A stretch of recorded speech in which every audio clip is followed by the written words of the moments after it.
Can you hear me knocking Come out. at the... Other people need to use it. What is that? What? It's some guy, dude. He won't come out of the bathroom. Oh, I thought it was the front door. I didn't see anybody. It's employees only. You can keep on knocking, but you can't come in. Do you think it's Bones? No, he should be here in like... I gotta go real bad. Actually, he's kind of late. I gotta go real bad, man. Just fucking go in the alley, dude. No. It's number 2. Just lean up against that dumpster, dude. You'll be all right. No. I want this guy to come out.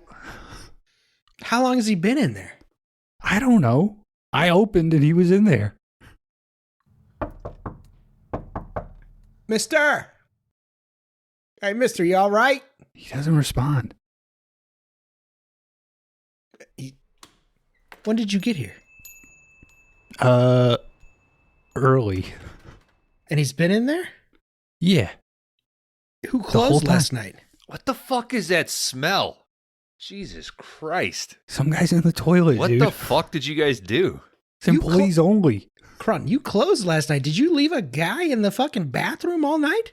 I didn't check I don't check the bathrooms when I lock up. So help me God if this is another human pinata situation. It could be. Have you It hit could this be. guy? No, I can't get in there. The door's locked. Kron's got the poo-poo butts. He's got to poop. And this guy apparently has been in here for over 24 hours. Mister?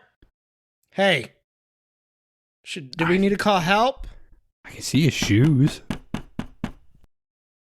Sir? Ma'am? Wait, so you guys are like all the way in the stall? Like you're in No. the bathroom and can see the stall? No, it's like a. What's the space here? It's a This door. is like a. It's like an office bathroom, but it's just for us. So it's got the 3/4 door. Okay, so wouldn't we be able to see through a crack? You know, Well, I'm not looking through the crack, dude. Well, I'm I just mean, if looking you're at the feet. looking, I would say you've justified further investigation. If you want to look through the crack and look at this dude shitting, that's on you. I'm standing in the hallway. I'm talking around to you guys. I'm in Hey, the hallway, too. I'm The trying to door's watch. locked. I'm trying to watch the front door because there's Hey, nobody up there. buddy, our friend's gonna look at you shit now. Okay. Hey, buddy, I've been here for 38 minutes and I need a bathroom beer. So, All right, have at it, Bones. Take a Is look. it just shoes? Go That's all I see. squat low enough to where you can confirm like an ankle. No, I'm not squatting. You said you were cool looking through the crack. You either do that or you squat. I didn't say I was cool looking through the crack. I was trying to listen. I don't use the toilet here. you know what? I've never been in there. I don't know what that looks like. We smoke them out. I like that idea. We smoke them out. Classic. All right. Where's all the what if he's wrappers dead? from the Snickers you ate? What the if other he's day? dead? What if he's dead? Well, then we're just gonna burn him up.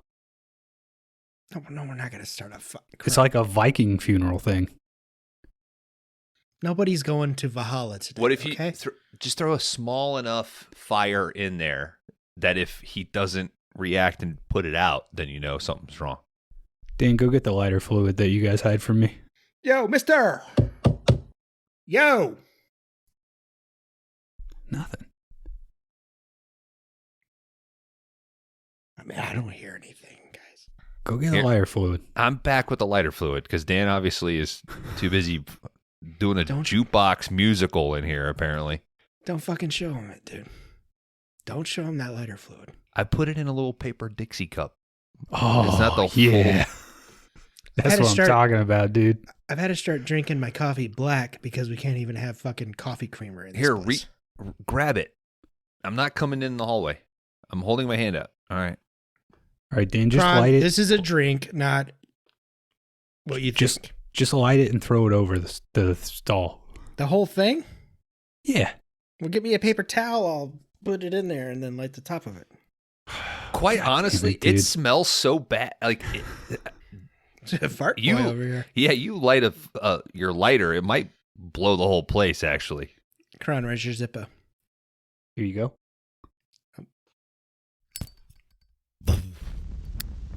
Great. Dan's on fire now. It's not cool anymore. Push Dan into the bathroom and smoke the guy out.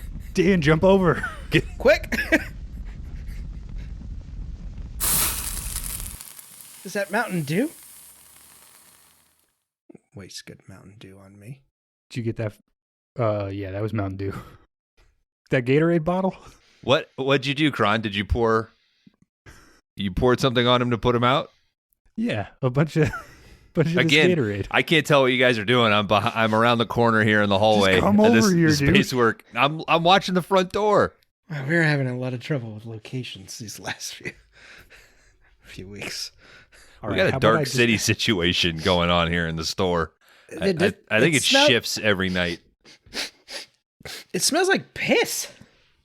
Okay, how about this?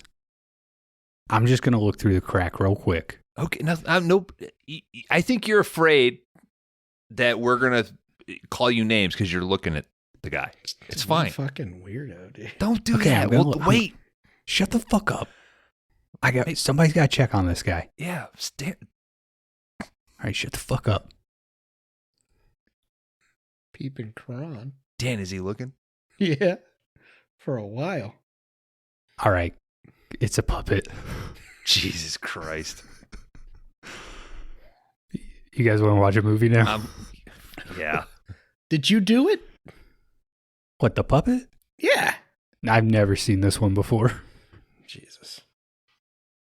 All right, guys, I'm going to pop a movie in. It's Roadgames from 1981.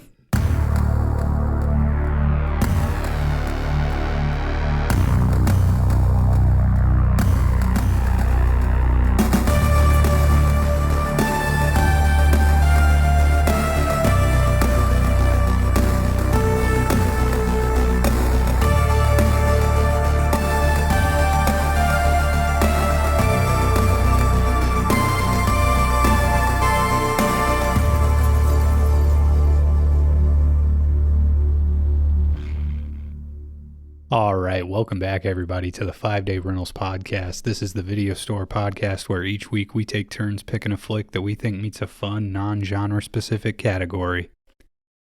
This round's category is Teeny Boppers, Teen Heartthrobs, courtesy of Laundry Dan. Previously, we watched The Fanatic in this category. Tonight, we're watching from 1981, directed by Richard Franklin. A little movie called Roadgames. I will be your host this week. It's Kron Howard, joined as always by two guys who wake up every day at 5 a.m. to stare longingly at the trash men. It's Bones and Laundry Dan. How you doing? That truck is cool, man. It's got a little arm on it. Mm-hmm. They always mine never land on their wheels. They're always just thrown every fucking which way, dude. Mine are always in front of my driveway.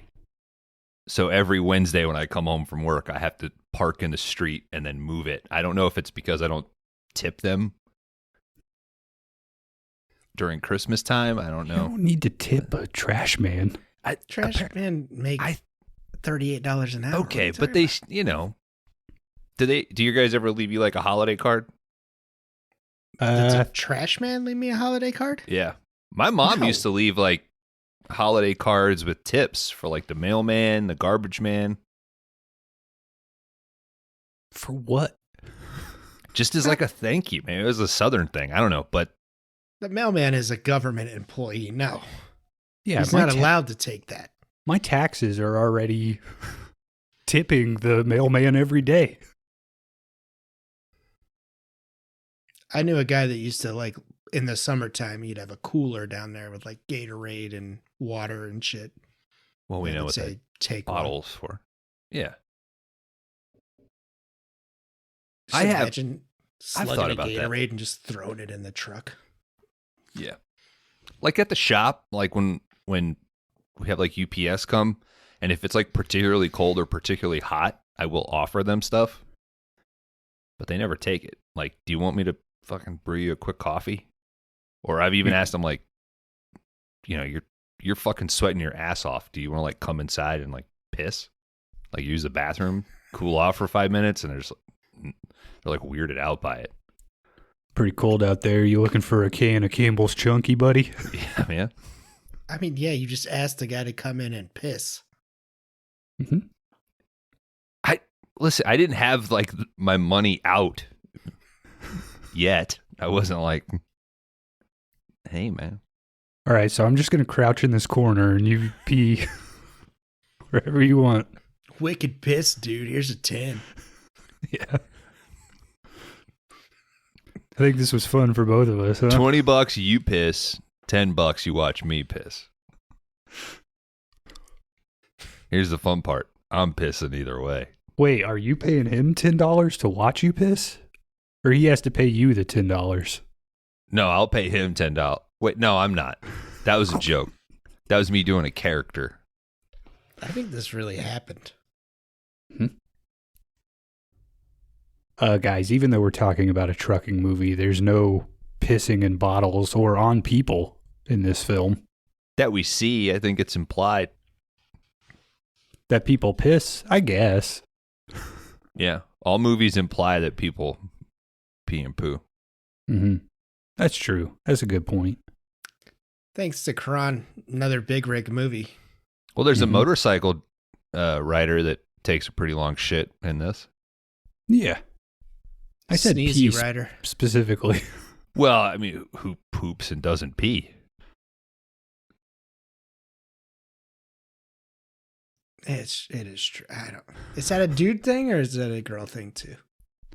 I don't know. Ladies, chime in. Yeah, blow up the Discord and let us know. Are you pissing every time you poop or what? All right, guys. Road games. We're back, baby. We're back. This is a big rig movie. One of us is keeping the dream alive, so to speak. No, this is a terrible pick because you just erased another big rig movie off the list. Well, who in reality is gonna pick another big rig category? We all know it's Kron. Who Yeah, is but this Kron you speak of? You just reuse Every categories. category. Yeah. You're just regurgitating all your category or ours. Name one. Revenge 9? Revenge, puppets, big rigs. Revenge is just a thing to throw on the front of a category. You've openly said that. Characters that come onto the show. Like, I've I'm pretty sure openly your next said category is going to be Brian De Palma. I mean, I don't know. Yeah. Oh, that'd be a good category. You Yeah. guys want to do three BDPs? Yeah. We already have. No. We did 2. If we're allowed to Oh, do wait, we Mission did 3. Impossible. We know we have a 4th. Can you do Mission Impossible? I technically I can't. That's why I'm at like, is there? Maybe we have like a Wait, gentleman's. it's a 5-star banger?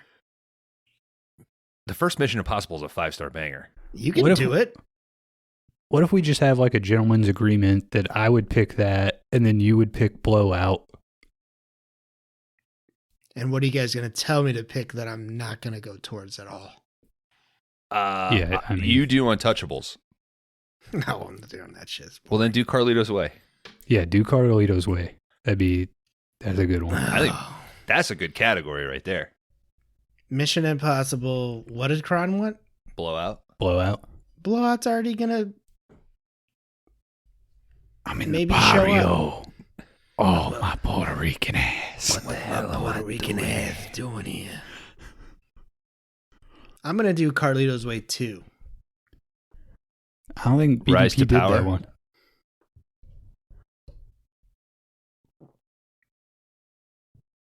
I did think about like a straight to DVD sequel category. No, you didn't. What the? Don't tell me what I didn't. You did. Look Think? at this little dot right here. You see it? When you think about it, it's kind of a repeat of the sequels only category. Who has the next category? Bounce? Me? Oh, Me? Kron. Kron. And I'm going to be bringing one back, boys. Blast from the past. First time on the pod ever. It's going to be a new one? It's a revenge category. God damn it. Erotic thrillers, The Revenge. You wish. You'll wish when you hear what it is. Fuck. That's it. All right, guys. That can be next month's worry. We're here to talk about Road Games. Dan has seen this. I know he has. Bones, this was a first-time watch. How about that Stacy Keach, dude? Fucker carries this movie. What a blast of a movie, Kron. Did you like it? Oh, very much so, man. Stacy Keach is a fucking stud in this. I mean, I feel like a lot of it is just Keach, too. Oh, I mean, he's this is weirdness that I love, man. This is Cage level odd.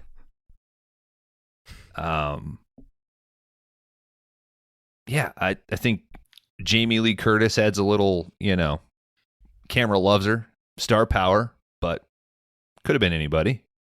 Not a dig against her or anything.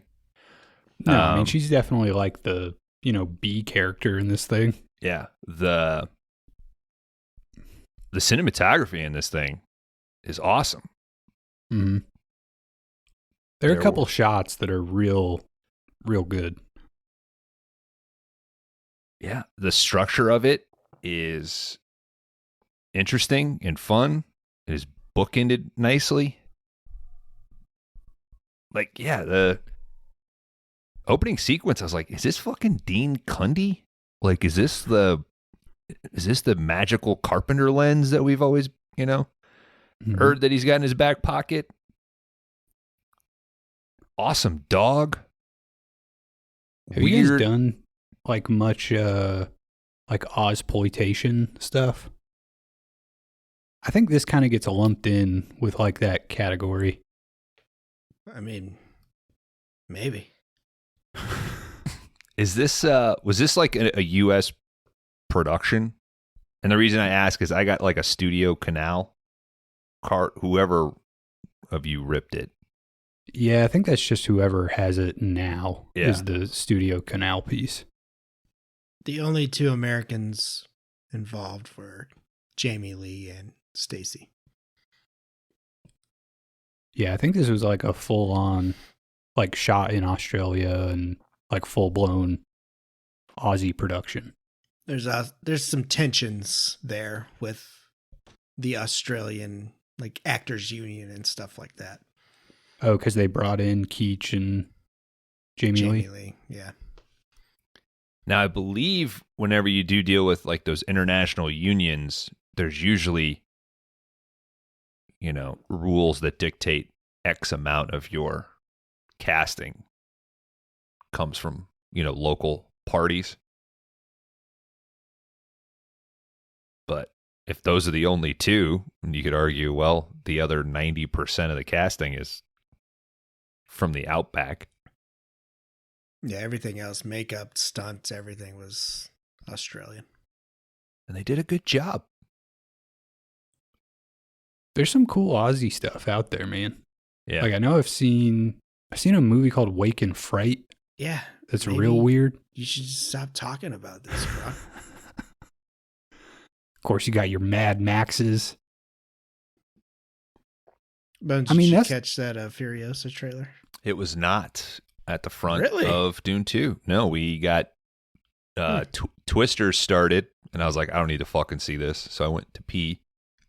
And then I came back, and it was the end of something. Obviously, it wasn't that great because it didn't stick with me. And then the movie started. I was like, this is incredible. 2 trailers, in and out. Dune 2, baby. God damn.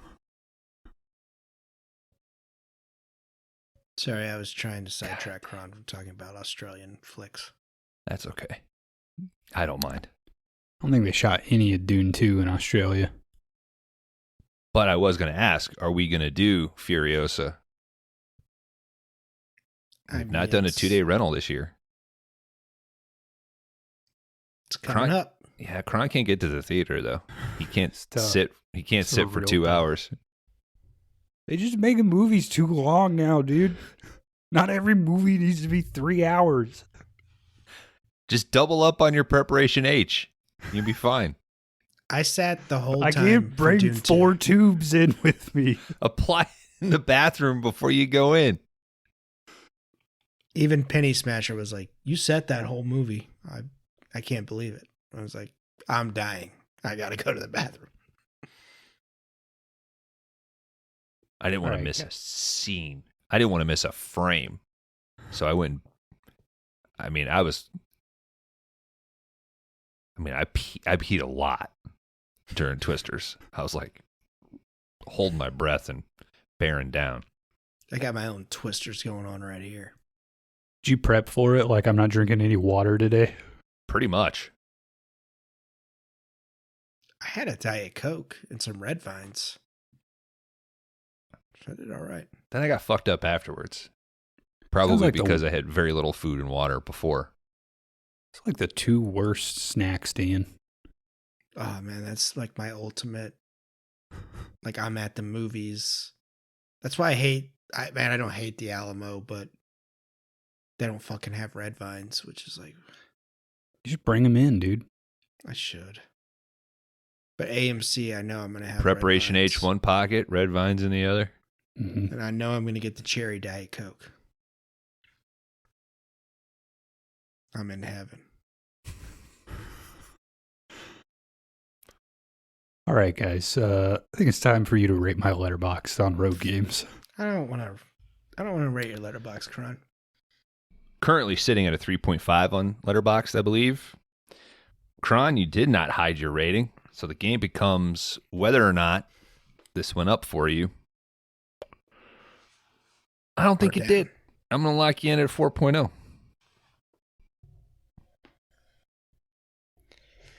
Kron, I think you went up to a 4.5. All right, guys. Only time will tell. But for now, this is the plot of Roadgames, 1981, directed by Richard Franklin. We see a trucker, his name's Quid, pulls up to a motel. It's late at night. He's got some great dialogue with his dingo. It's not a dog. Telling him, well, this isn't the Ritz-Carlton, but it's going to have to do. Suddenly he gets a call over his radio. It's dispatch. They're like, hey, it's urgent. We need you to haul a bunch of pigs tomorrow morning at 5 a.m.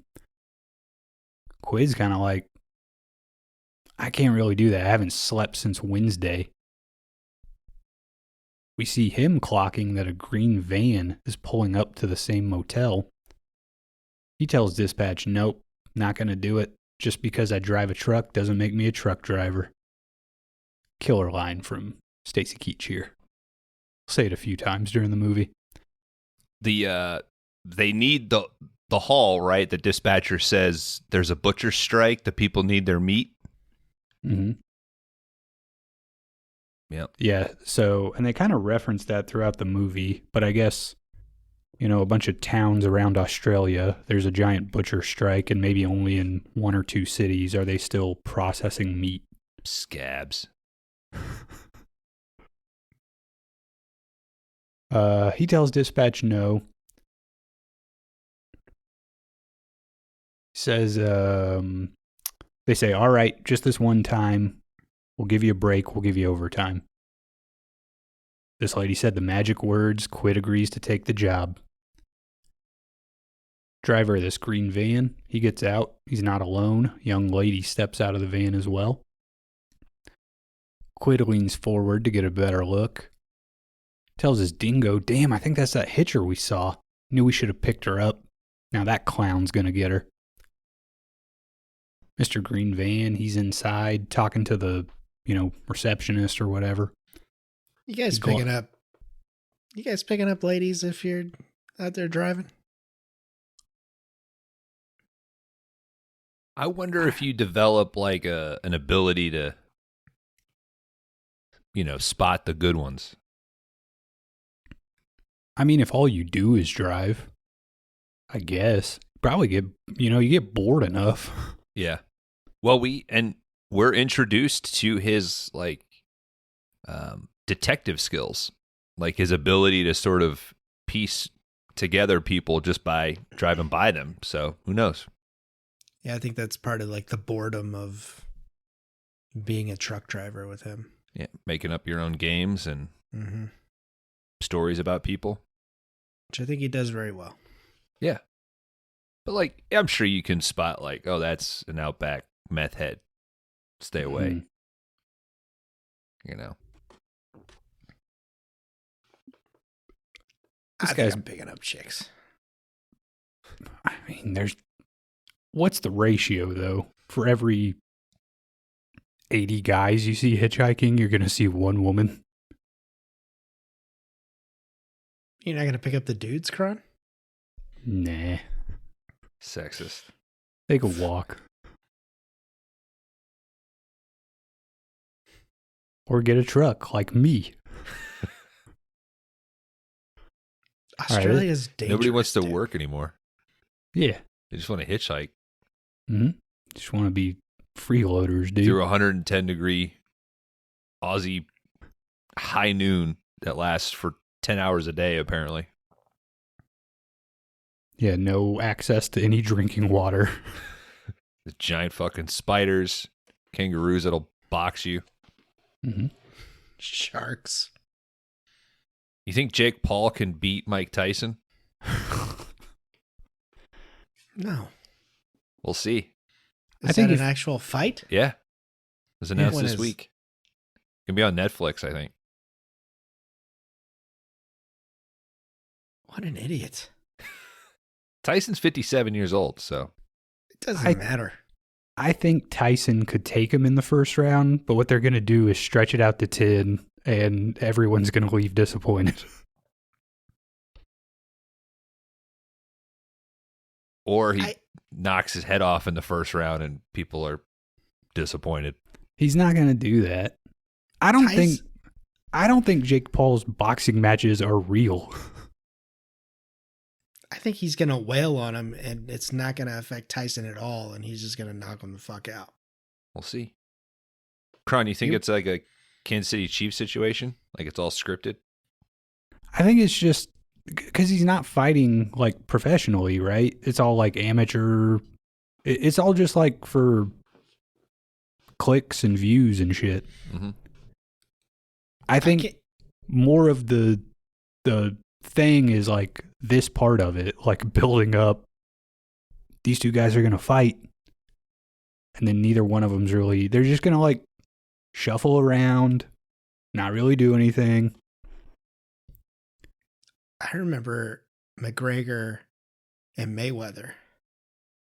And we were with a buddy, and he took me over to like his friend's house, which is just filled with people that were like, or no, was it Pacquiao and Mayweather? It was Pacquiao and Mayweather. Well, yeah, they fought 3 times, right? I think that was just that once. It was billed as like the biggest fight ever. Yeah. Well, I feel like Pacquiao and Mayweather fought multiple times. I thought it was just a one But time. I think McGregor did fight Mayweather. He did. But he was only boxing. Yeah, it wasn't MMA. But I went to that house and I was like, Mayweather is going to fucking win this fight. And they were like, everybody in there was like, fuck you, dude. Like, and sure enough, he won. And I was like, motherfucker, I've seen that dude in the arena fight. And I was like, God damn. I'll be a fan forever. All right, this guy keeps glancing back at Quid. Quid looks at him and he's like, hey, dude, don't involve me in this shit. Just use Smith or Jones. It doesn't matter these days. He starts to step out of his truck. We do see on the side, it says Pat Quid, independent carrier. Quid's walking up to the hotel. Just as he's about to the door, the no vacancy sign turns on. So, green van, he got the last room. Yeah, we needed about 3 more seconds of that because if you look away, you're like, what the fuck's he doing? What, Quid? Well, just the vacancy sign because flips, and like then you see him turn right around, and you're like, "Holy shit!" Well, that's the kind of quick cuts that don't give you a 3-hour movie at the end of the day. So, God, I want 3 hours of Road Games, dude. Quid says, "Great. First, this guy steals my girl. Now he steals my bed." Says, "Hope that chick steals his wallet." Cut over to the inside of the hotel room. This chick's naked on the end of the bed, tuning a guitar poorly. I don't know what she's doing. I think she's just kind of strumming it. It sounds like she's tuning it, but she's covering like a whole octave of notes there. I mean, sounds bad. Strings are about to break. They're getting so tight. I can't tune by ear. I can't really, but I would know if I'd gone that far. Yeah. Like past the Oranges have the tuner on the amp, which is, I was like, that's awesome. Yeah.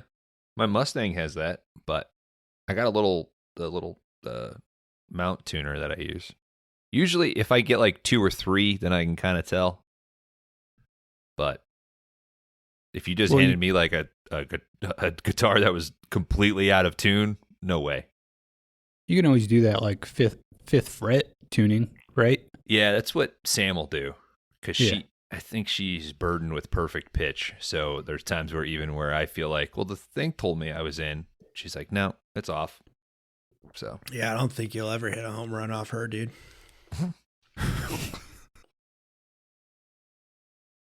I just take it to the body. I'll take the bass. I'll Roger Dorn that shit. She trying to brush you off like that, dude? I'll rush them out. Don't think I won't. All right. Inside the bathroom, this driver, he's twisting a guitar string into kind of like a crude noose, I guess. A garrote? It's mostly, yeah, garrote's good word. A choking implement. Thank you. Mostly this is just a shot of his hands, which he's always wearing like the same driving gloves. He leaves the bathroom. Really cool shot of like, because the room is really dark and just red. And then you get this like insane square of light from the bathroom. And you can just see like his outline kind of in it. Yeah, there's a hardcore lens flare to it almost. It's angelic. Mm-hmm. He approaches this woman, puts the guitar string around her neck. We get a quick cutaway. Jump to the next morning. Boswell, who is the dingo, he really wants to get out of this fucking cab. Quid lets him go. Boswell, he runs over to this big pile of trash, just starts sniffing around all crazy at it. Quid, he's kind of, taking a glance over, but he's also started his morning routine. He's shaving. He's glancing at Boswell, but you can also see this guy like up in the window, and he's staring down at Boswell in the trash. It's creepy. He wants to watch that truck, man. Got that cool little arm. Mm-hmm.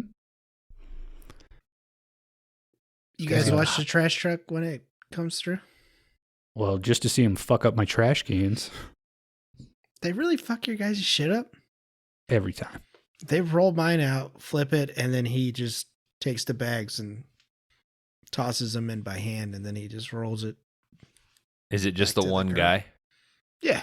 Yeah, I feel bad for just the one guy. I have just the one guy. There's 2, but, Oh, no. We got it. Ours is the driver.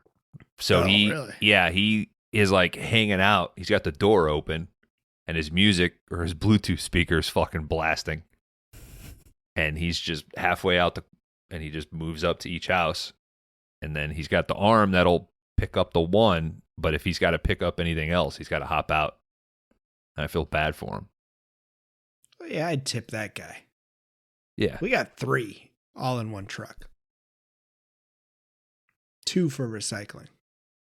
Yeah. Mine's always 2 guys, and they have the arm. I've never seen either one of them ever get out of the truck. For anything.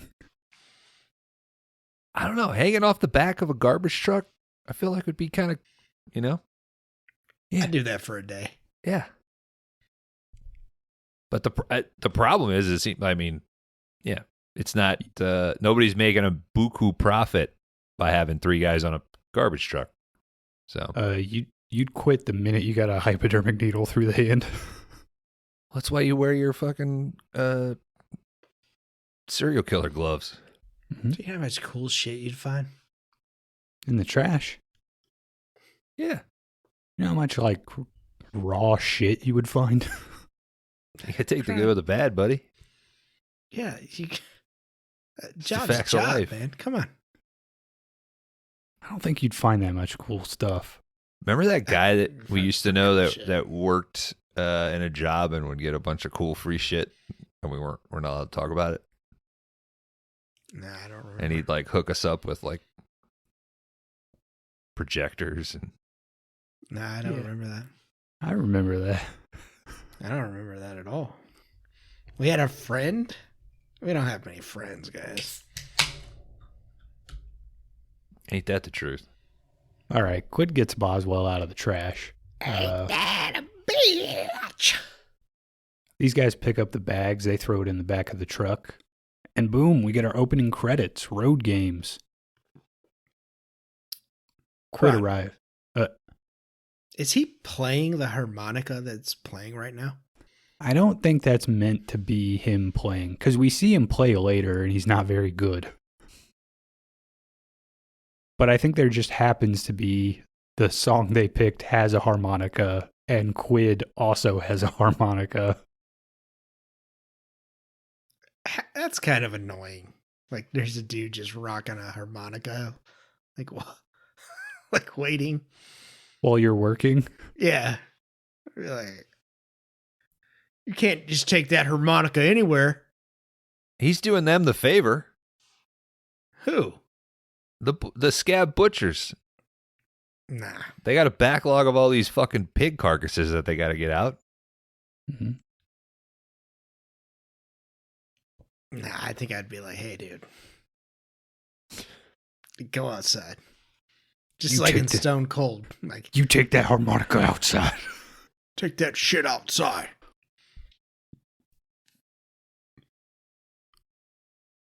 Isn't that guy's like balls blown off or something in the hospital in Stone Cold? Is that the one that gets like burned or something? He gets blown up in the grenade during the drug deal gone bad or whatever, right? I think they kind of imply that maybe his face is also fucked up.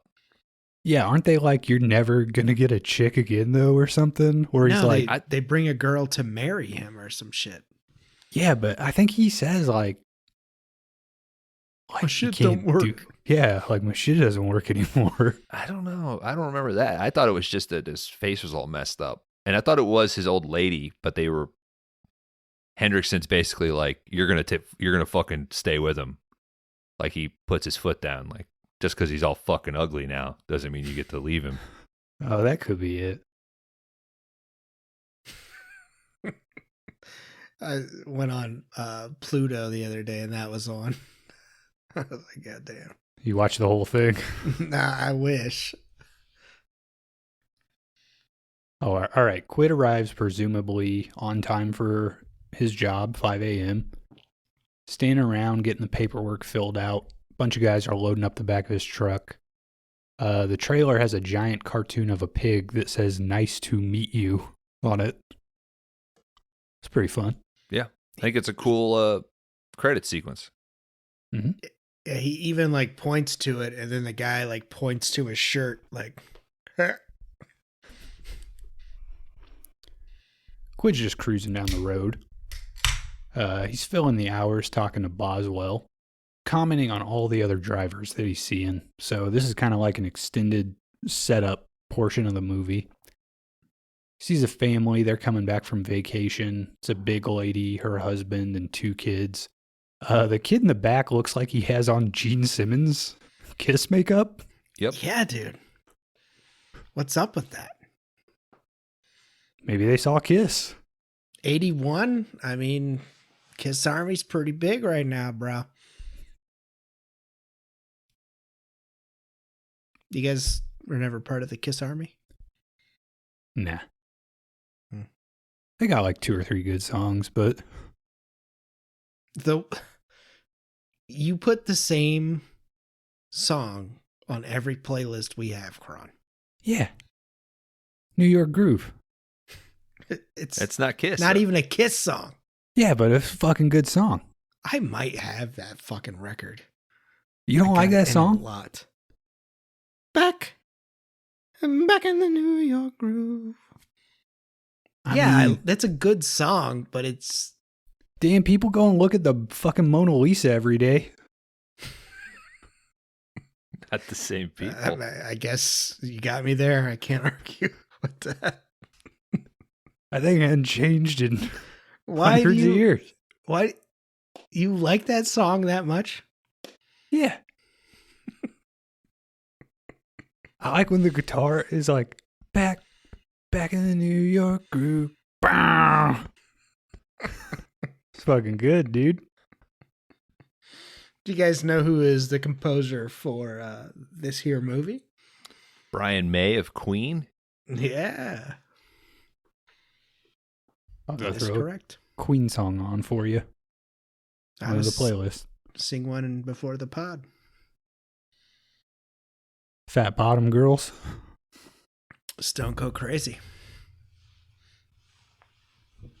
Another car comes up. It's filled with a bunch of sports equipment.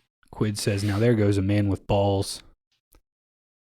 Next, a motorcyclist. He has a big dramatic sneeze. Quid nicknames this guy the Sneezy Rider for the rest of the movie. As he's cruising along, he sees a hitchhiker. Says, maybe we should pick this one up. But he decides no, it is against regulations. Best just to go on. We only see the back of this person's head. Big sun hat. Classy. Mm-hmm. Next guy he sees, he's hauling a boat. Gets the nickname Captain Careful. In the side mirror, Quid notices the green van is coming up behind him. Quid passes this guy in a boat, followed very quickly by the green van. And I think the commotion of all this flings a rock up into this guy's windshield, the guy with the boat. Because it definitely, like, breaks. Yeah. All right. So we're all on the same page about that. I thought maybe he turned and maybe something on the boat like poked the back window, but yeah, I think it was on second viewing. I think it was like a rock or something. Quid decides to slow up a little bit, let the green van pass. He's like, well, I'll at least get another look at that hitchhiker that I almost had. But as this guy goes around him, there's nothing in the passenger seat except a cooler. Quid's kind of starting to get suspicious. He says out loud to himself, why would anybody get up at 5 a.m. to watch the garbage collectors? Some time passes by. Quid puts it out of his head, pops a tape in, and starts playing along on his harmonica. It is pretty bad. It's better than what I could do. Yeah. Aren't harmonicas all like, they're like different notes? You can't play just like any song on a harmonica. I mean, Bob Dylan and Neil Young do. Well, they just play all their songs in like the key of G or whatever. But I think there's like a harmonica, G, it's like different tunings. I thought you just bought them at like Cracker Barrel. Well, you can. Well, if you turn them around and you blow, is it a different tuning? No. Okay. Yeah, it is, I think. What? You can't play the back of a harmonica. Well, if you turn Yes, it you around, can. you have to suck. You can't blow. Well, this is turning to shaved skinners. Are you guys more suckers or blowers? Shaved sinners. On a harmonica? Yeah. Depends on what you're talking about. Now, a dick, I'll suck that Wait, what? Harmonica, you should only be blowing. Well, I guess you suck I in think a sometimes. harmonica is a combination of blowing and inhaling in. Yeah, I guess that's true. You do get a note when you inhale. That's what I'm saying. When you flip it around, it's a more You don't flip it around, though. high-pitched sound. You don't play the back of it. You But play you the front of can. it. All right. I could play a violin with my feet. It's not going to sound very good. Jimi Hendrix played the guitar the other way. It's just left-handed. Okay, well, I didn't know you were this much. Hold it. He didn't hold it with the strings against his belt buckle and fucking slide it that'd back have been and cool forth. as hell, though. I mean, he probably could. Yeah. I didn't know you were just much of a fucking harmonica enthusiast. Jeez. I don't know if it's enthusiasm to suggest you play it correctly. Do you have a harmonica in your house? I had one. Harmonica. No, that's the holiday he celebrates. It's the sequel to Gattaca. Hey, don't mention that movie, man. We can't do Gattaca. Why can't we? All right. Talk about fucking what's her name's vagina? Whose? Is it Uma? Uma or what's her name? There's vagina in Gattaca? Uma shows her vagina in Gattaca? Yeah, doesn't she have the vagina candle? That's Gwyneth Paltrow. Ah, same lady. Two very different ladies. That's a 360 all the way from fucking Iron Man 3. Is there a vagina in Gattaca, though? I don't know. I've never seen it. Doesn't it have Ewan McGregor? Why I said it that I believe way. it has Ethan Hawke and Jude Law. See? Same guy again. I'm going to make a category that's the same person. This could work. That's kind of a plot point of the movie, Dan. Is that So they're similar Ewan looking. McGregor is in it? No. Ewan McGregor is not Jude Law. But I thought you were saying that Ethan Hawke looked like Jude Law. And from my memory, that's a plot point of Gattaca. No, not Jude Law. Ewan McGregor and...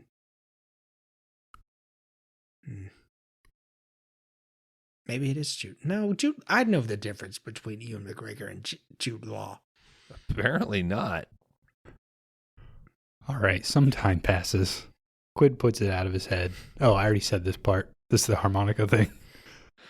Yeah, let's do that again. On the radio, he hears a grisly story of a murder who's been leaving body parts all over Australia. But he's distracted again by another person on the road. It's a young married couple. They're engaged in a little road activity, if you will. Up ahead, Quid notices what looks like a blockade. He suddenly slams on his brakes, but it's the lady from earlier whose kid had on kiss makeup. And it looks like she's just put a bunch of streamers out in the road. So as Quid stops, this lady hops up into his truck. He's like, I'm not allowed to pick up hitchhikers. She cuts him off. I'm not a hitchhiker. My husband accidentally left me here, but we can catch him if you hurry. Quid says, I can take you as far as Yellowdine. You can call your husband from the roadhouse there. Fucking agitating. This lady. Like, I think the setting up the streamers is kind of cool, right? Forces like their attention. But just the sheer confidence of I'm not a hit. Well, I don't know. This lady says, why do you have a dingo? Quid says he's easy to get along with. He doesn't bother me and he doesn't make any noise. That's why they're called shit. You guys didn't find her annoying? You guys just blowing through that? No, she's pretty annoying. Okay.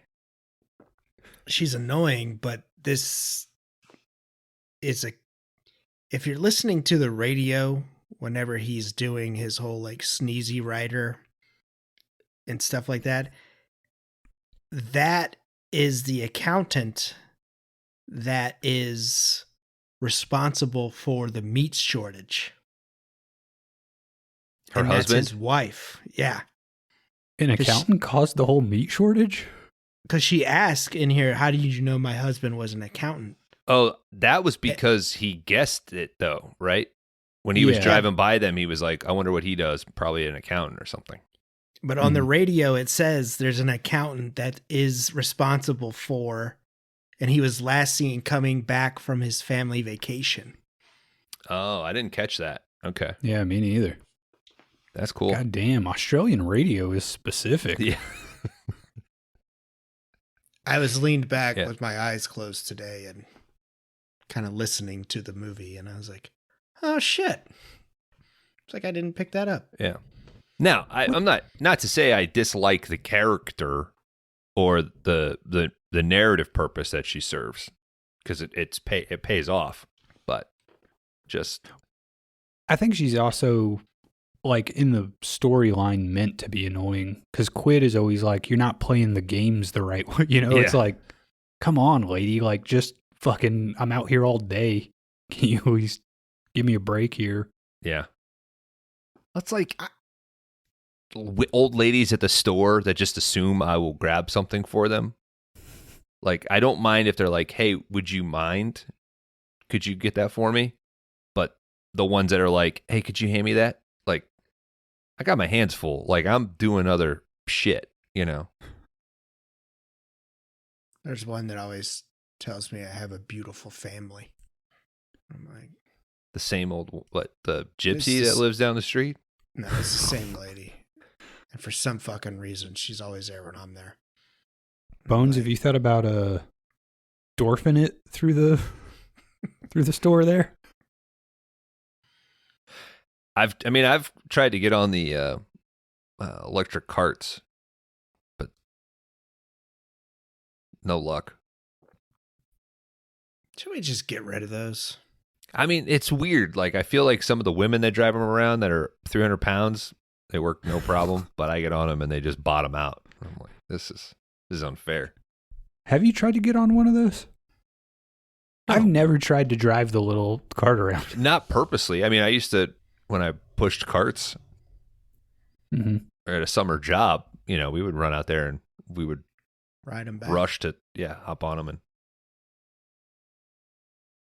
But even then, when I was over 200 pounds, I was like, this sucks. This is fucking sluggish. What are they, like a mile an hour? Yeah, if that. I mean, I get it. You don't want, you know. What's up with Australian dingoes? What's up with them? They look like dogs, but people would just kill them. I don't think I could kill a thing that looks like a dog. It's like they're a coyote, right? Yeah, but are they that like violent? They're scavengers, man. Yeah, I think they might be a nuisance, kind of like, you know, hogs and... Like they're breaking onto farmland and eating up chickens and shit? Yeah. All right. Taking babies. It's just weird. It's a bummer that it looks like a dog, you know? We're not going to make that joke tonight. Okay. You want me to do it? You want me to take it out? No. 55 minutes. That's pretty good. Do the line, Dan. No.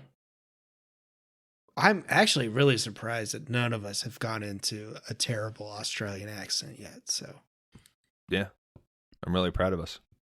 I am too. Hey, I might not say this often, but I'm proud of you guys. Thanks, man. I know it doesn't mean anything. These two continue down the road. They happen to pass this lady hitchhiking. Big lady, she says, hey, aren't you going to pick her up?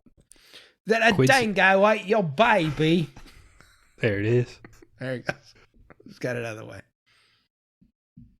Quid says, lady, that hitch is getting to Perth faster than we are. It's not wrong. No. Yeah, I mean, she's always ahead of him. I like that. I think that's cool. It adds it's a good counter to your fucking killer, right? The spoiler, like the guy's actually a fucking serial killer. Like the mysticism of it, right? I also I like that they set up all these kind of side characters and they keep popping up through the entire movie. It does feel very much like, if I drive from Nashville to back where you guys are, it's just that thing where it's like, I've seen that truck 4 times now. It's like, I'll pass him, I'll pull off, I'll go up and pass him again. You kind of do see like the same people on the same stretch of highway over and over and over. I went across Kansas with my parents once. We were going to Colorado, and I told my dad, I'll do Kansas. Like, you drive Missouri, and I'll let you do the last part of, like, when we cross, you can do Colorado. I was like, we'll split up the drive. I'll just do Kansas. And there was a fucking SUV that was with us the majority of the ride. And when we got into Colorado, they got off the exit, and I like rolled down the window and held my hand out, and the guy did the same thing. And my mom was like, that was so fucking adorable. I was like, we've been with this guy for 3.5 hours. Mm-hmm. Like, it's a journey, man. Yeah. Because I pulled up behind him and I was like, this guy's doing like 81. I was like, just set the cruise and just ride. This is right around the time where, cruise controls have the sensors now. So you can pick how close, but it'll just keep you on the tail. Yeah. Guy could have been a fucking serial killer. I didn't care for those 3 hours. He was my draft buddy. Best friends. Yeah, when you like come up with a dude that's like, all right, you're doing 82, I'm doing 82. Like, fuck yeah, dude. Mm-hmm. Like, fuck all the rest of these motherfuckers. And then you get a guy who wants to get in front of you, and then he drops to 79. It's a text. Yeah. And then the bummer is the guy behind you. If he's a real teammate, he waits for you to pass and then stays with you. The bummer is when he's like frustrated, then cuts in. Yeah, and then you're not going to make it, dude. Yeah, then you're sort of boxed in. It's that thing when, there's a semi truck that's doing 71 miles an hour and it's trying to pass the truck that's doing 69.5. Yeah, that's the worst. And there's when it's 2 semis next to each other. 24 cars in the passing lane waiting. Yeah, they're both going up a hill and they've slowed down to 58. But the passing one is now slower than the other one. Yeah, and I'm more upset at all the people that are in the passing lane waiting. It's like, where do you think you're going to go? Get the fuck over. And then once this guy moves, we'll all pass. We'll take our turn. But they don't get it. Yeah. All right, this lady says you should have picked her up. That butcher's on the loose. This catches Quid's attention. He says, what about that? She says, it's all over the news. He says, yeah, I know, but did they say what kind of rig he's driving? This is kind of an interesting part of the film. We know that Quid is talking about the guy in the green van, but I kind of feel like the lady suddenly thinks that Quid is like talking about himself. Is that the impression you got, Bones? Yeah. She starts to... Yeah, this is around the time. And I was going to say it's interesting that they start calling him the butcher. I didn't really connect, there's the butcher strike. So what words are they talking? Like, well, and Quid is hauling all this meat. Yeah. Kind of makes sense. Yeah. This is strong fucking script, man. Yeah, this is good. Yeah. They continue down the road, but now there is an actual blockade. Quid has no choice but to reroute down a dirt road. These two are going along. They're playing some road games. It's a version of like I Spy with My Little Eye is essentially what it boils down to. Yeah. Quid's getting mad at this lady. He says you can't pick stuff outside of the truck. Then it could be anything. It has to be fair. Yeah. He Says, well, Jesus, lady, it could be anything if we're outside the vehicle. She says, okay, I've got a good one. It's an animal that's bigger than a bread box. Quid guesses himself, then Boswell, then this lady. But it's none of those. He's like, well, I give up then. She says it was that man back there digging a hole, the one next to the green van.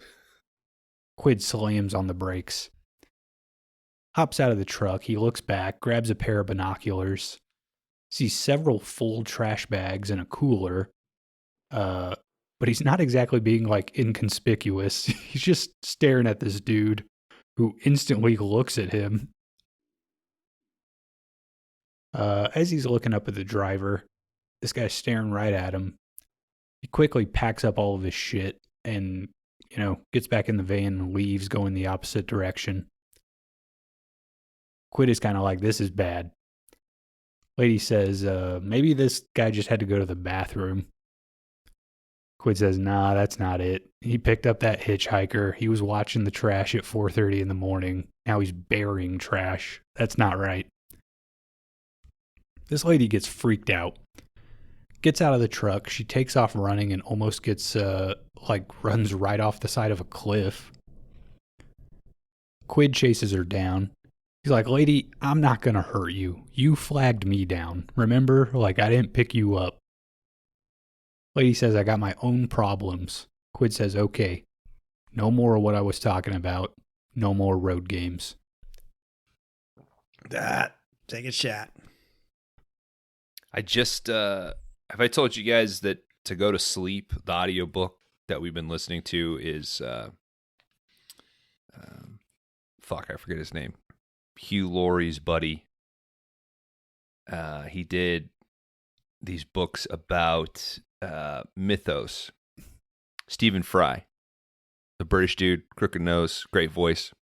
Mm-hmm. He did these massive 3 books about Greek mythology, and we're on the second one right now.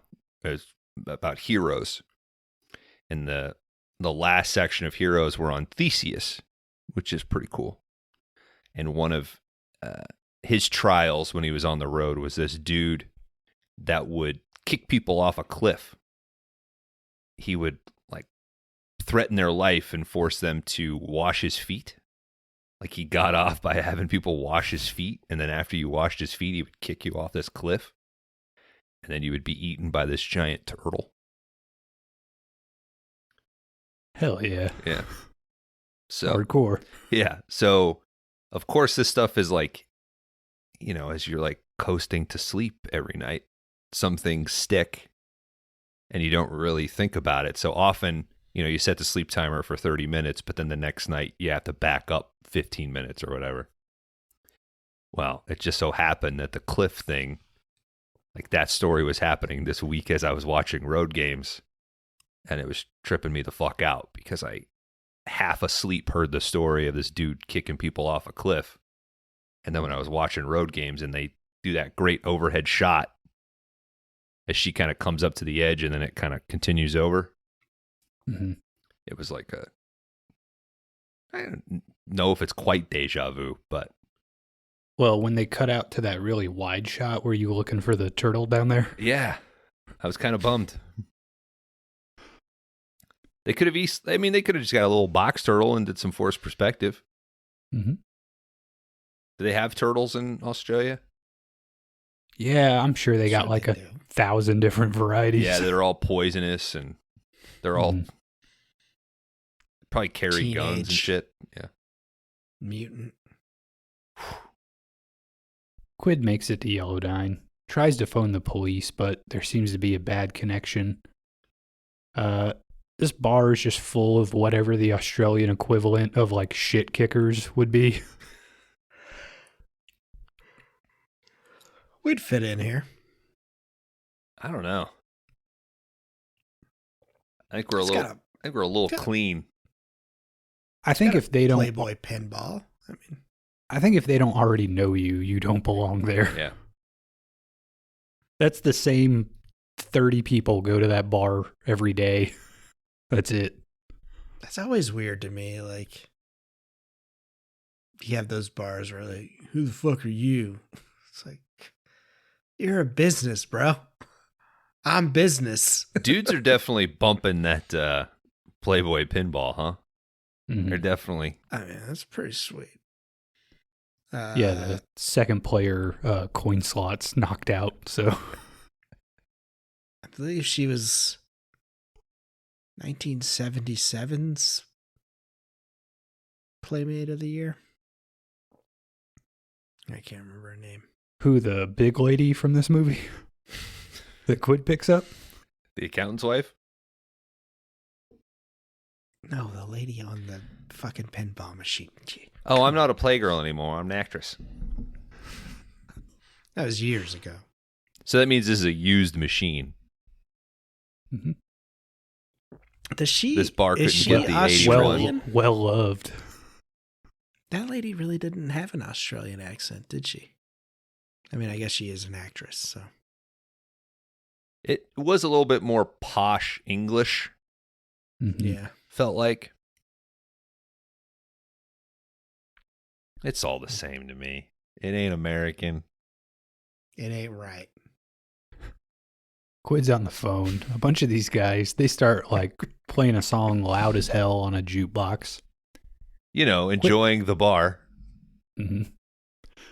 Quid gets mad. He starts to leave. Bartender catches him. He says, "Is that your dingo? Rule out here is shoot on sight."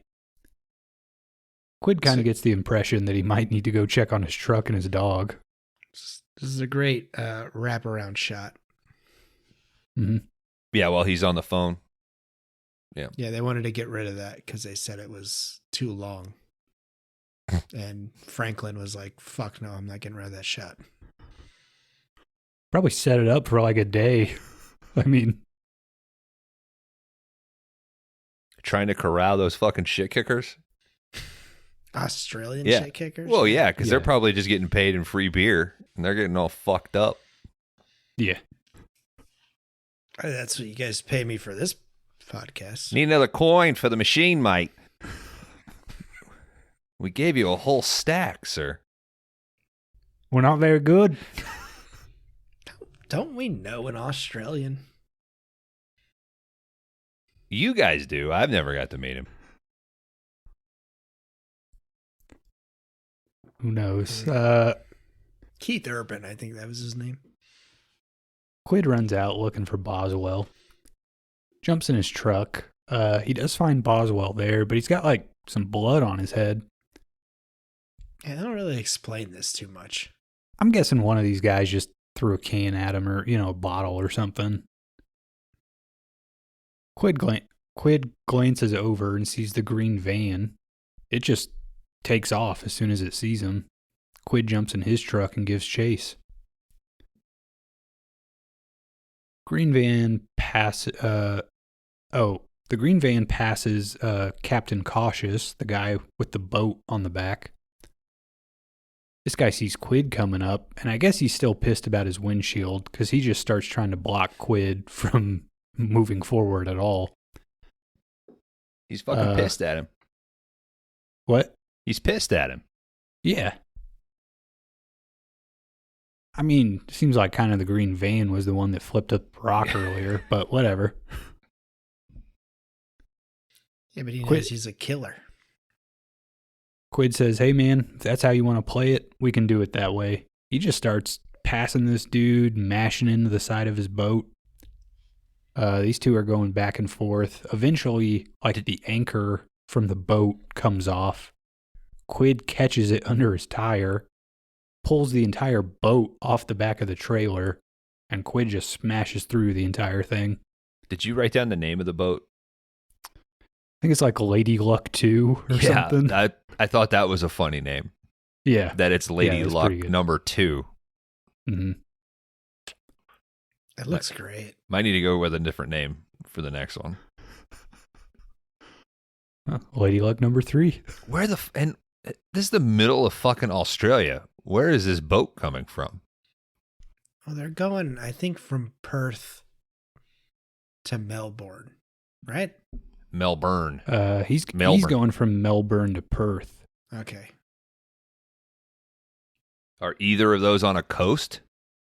I think. Or all the Bowl big Far. cities. Isn't the whole middle just a desert? Like, Basically. yeah. Quid continues on, but he's lost the van. Comes across the lady hitchhiker again. Says, "What do you say, Boswell? Third time's the charm." He All right. picks her up. Just for reference, Perth is on the southwestern tip, and Melbourne is on the southeastern tip, just above Tasmania. What's the commute between the two? Let's hit the directions. We'll find out whenever we go on tour. Shit.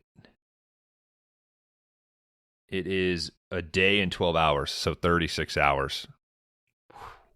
I mean, to go from one end of the country to the other, though, that's not terrible. How long is LA to New York? All right. Bear with me. New York. Koala with me. We're saying New York City. Yeah. By car. Google can't fathom it. It's 41 hours. Whoa. Jesus Christ.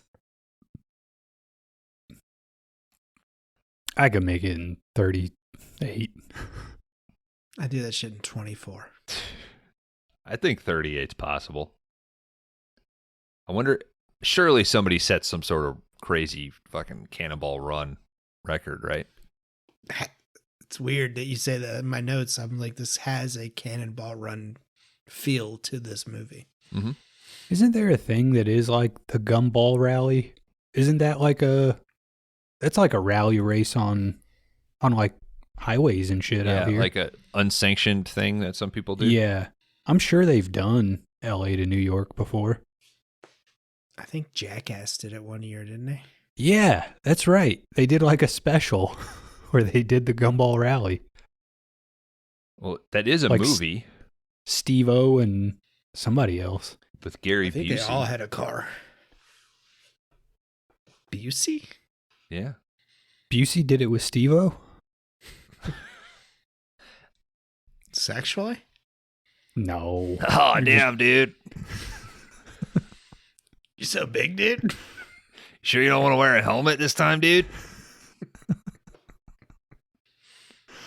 Do you know what helmet stands for? If you feel something weird up there, it's just a car. He picks up this hitchhiker. It's Jamie Lee Curtis. He calls her Hitch. Her name is Pamela. Quid says, "Hey, did you see a guy in a green van?" She says, "Yes, she did." Jump to further in the conversation. Quid has obviously laid out his whole theory. She says, maybe this guy fucks him. Maybe before or after. Quid's trying to talk through it. He says, let's assume everything this guy does is logical. What's he do once he kills him? She says, cuts him up. Yeah, but why? Probably to get rid of the fucking body, Quid. JLC says the method isn't what's important. It's why and how he feels about these women. So these two are kind of like, true detectiving their way through this thing. She's kind of approaching him more from his mindset, and Quid seems to be a lot more, these are the facts that we know. In the side mirror, Quid does see a cop rolling up. Jamie Lee Curtis has to hop in the back of the truck because, I guess hitchhiking is not allowed if you're a commercial driver. Cop has Quid get out. He says there's a girl missing, and the last time anyone saw her, she was going to a hotel with you. Quid's like, with me? He says, yeah, your name's on the register at the hotel. Says, anybody could have got that. It's on the side of my fucking truck. This cop's like, why would someone do that? Quid says, what happened to the girl anyway? Cop's like, what makes you think something happened to her? These two are just like going back and forth with questions this entire time. It's a pretty good scene. Yeah, Quid is, what I like about it is we're shown through his perspective how intelligent Quid is and how he can decipher and get stuff out. And then his interactions with people, it can be almost frustrating. So with the accountant's wife and with Jamie Lee Curtis, even, you know, they're not really impressed, but they're keeping up. And then his intelligence is not doing him any favors with the cop because he himself has already sort of pieced these things together. So I enjoyed that his obsession with it starts to become a problem. And then as the movie starts to go along, then you start to question, right? Because there's nothing been confirmed at this point. Right. Is the fun of this that he's just made this whole thing up and he's projected this because he's road weary, right? Mm-hmm. But I think it. Good. I think it's so good that they do establish all that stuff up front where you see him creating a backstory for every person he sees on the road. Because then it does become like, is he just running away with this thing? Like, is this the one where he's jumping to conclusions that, you know, don't really exist? Yeah. The back and forth between these two go on, but eventually the cops, they want to get a look at Quid's logbook. He kind of runs back to the truck. Jamie Lee Curtis is going through his magazines. There's a New Yorker, but there's also a Grunt magazine, which looks to be some kind of porno. Hell yeah. Eventually, he goes back to the cops. They are like, hey, this guy's a logbook, confirms he says he is where he said he was at the time. They again kind of hassle him about the dingo, but eventually let him go. JLC asks him how it all went. You might be wanted for a murder, but we're going to give you more shit about your dog.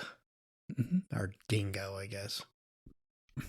They really don't like dingoes, I guess. They got Capone with taxes, dude. It's true. Yeah, we got this guy on illegal dog ownership. She says, hey, did you mention the guy in the green van? Quid is kind of like, they weren't interested in that at all.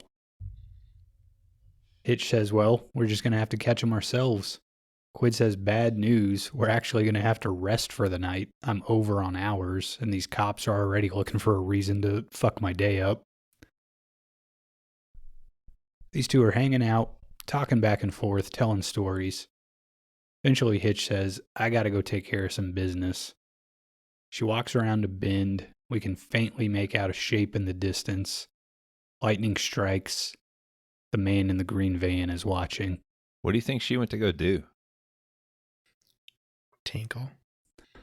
Kron, he does mention, he tells a story here about rabbits eating all of the greenery in that area, which caused a desert.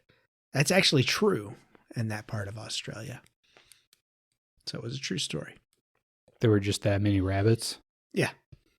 Did somebody bring in rabbits to breed or something? It was like a Pied Piper thing to get rid of them. They did a Pied Piper thing to get rid of the rabbits. Yeah. But my question was there a reasoning for why the rabbits were there? I don't know.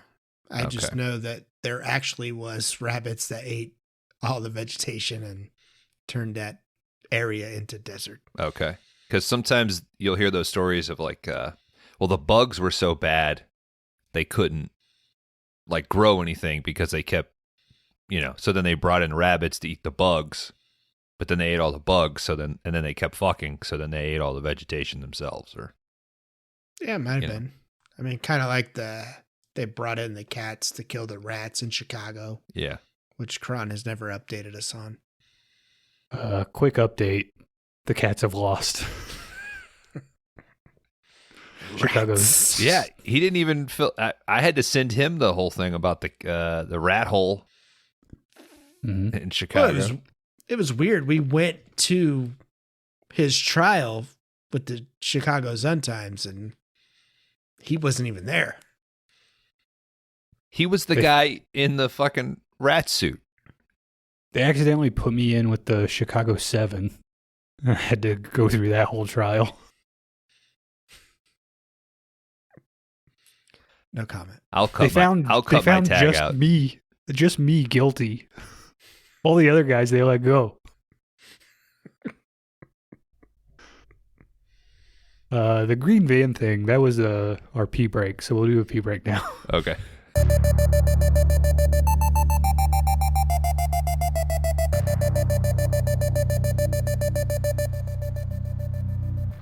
All right, welcome back, everybody, to the 5-Day Rentals podcast. We are right smack dab in the middle of Roadgames from 1981. Before we move on, that shot of the green van and the lightning, I think that's maybe one of my favorite shots from this movie. It is like real. I mean, I think sometimes the score is a little goofy in this movie, but like that shot is actually like menacing and kind of scary and terrifying. Yeah, I think the lightning flashes like 2 or 3 times and then, it disappears. So you don't really know if it's real or maybe is there or not, Mm-hmm.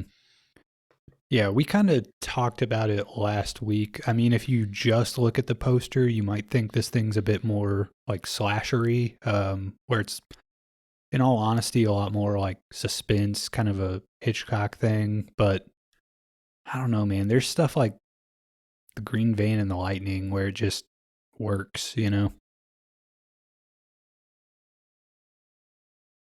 All right, next morning, these two, they're hanging out. Well, it's funny that you bring up the Hitchcock thing because Janet Leigh was Jamie Lee Curtis's mom.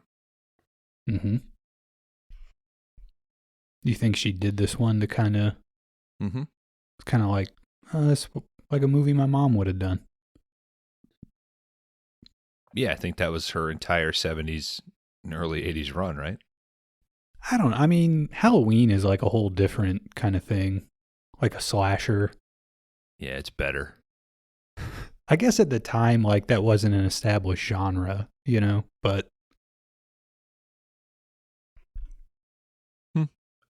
Halloween is 79, right? 78? 78? She does like Prom Night and The Fog and Halloween 2. Terror Train, kind of in between that and this. I mean, her name is Hitch in the movie. It is after Hitchcock. Whoa. So.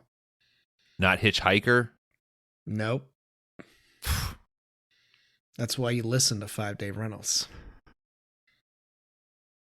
All right, next morning, these two are kind of flirting back and forth. Hitch says, "How old are you?" Keach says, "Too old." She says, "I don't think so." They get back on the road, stop to fuel up.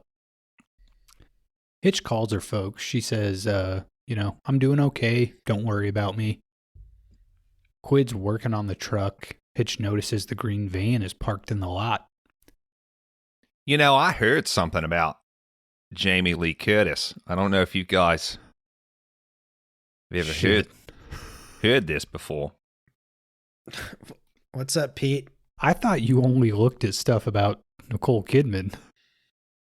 But sometimes you got to do like hateful research. This is his own country, Somebody leaves a nasty downvotes your Reddit comment. You go into their history and you see what the fuck they're getting into, Mm-hmm. Mm-hmm. Who do you think you are? So, all right, what'd you hear about JLC? You guys never heard this rumor about her? You haven't told us the rumor. She's a damn Nepo baby. I don't know if that's I think that's just confirmed. What does that even mean? It means her entire career. Just hand it to her. Because her parents probably called their agents, strong-armed that poor John Carpenter said, "Kill my daughter." Are you Film it and do it. are you mad that maybe this didn't go your way? Well, I think Maybe you're Nicole not a Nepo earned baby? everything. Our parents aren't, in the biz. well, but a little bit. I mean, you would be the nepo baby. Like Nicole went out, she did all the hard work, and now you're on this podcast. Just Nah, kind of I'd be more living like off her fame, like a Which is freeloader. huge. We're huge in Algeria and Austria. I'm a So- hype man. All right. like a Flavor Flav. Yeah. Yeah, boy. Yeah, boy. Mm-hmm. You're going into 2X. Doubling up there.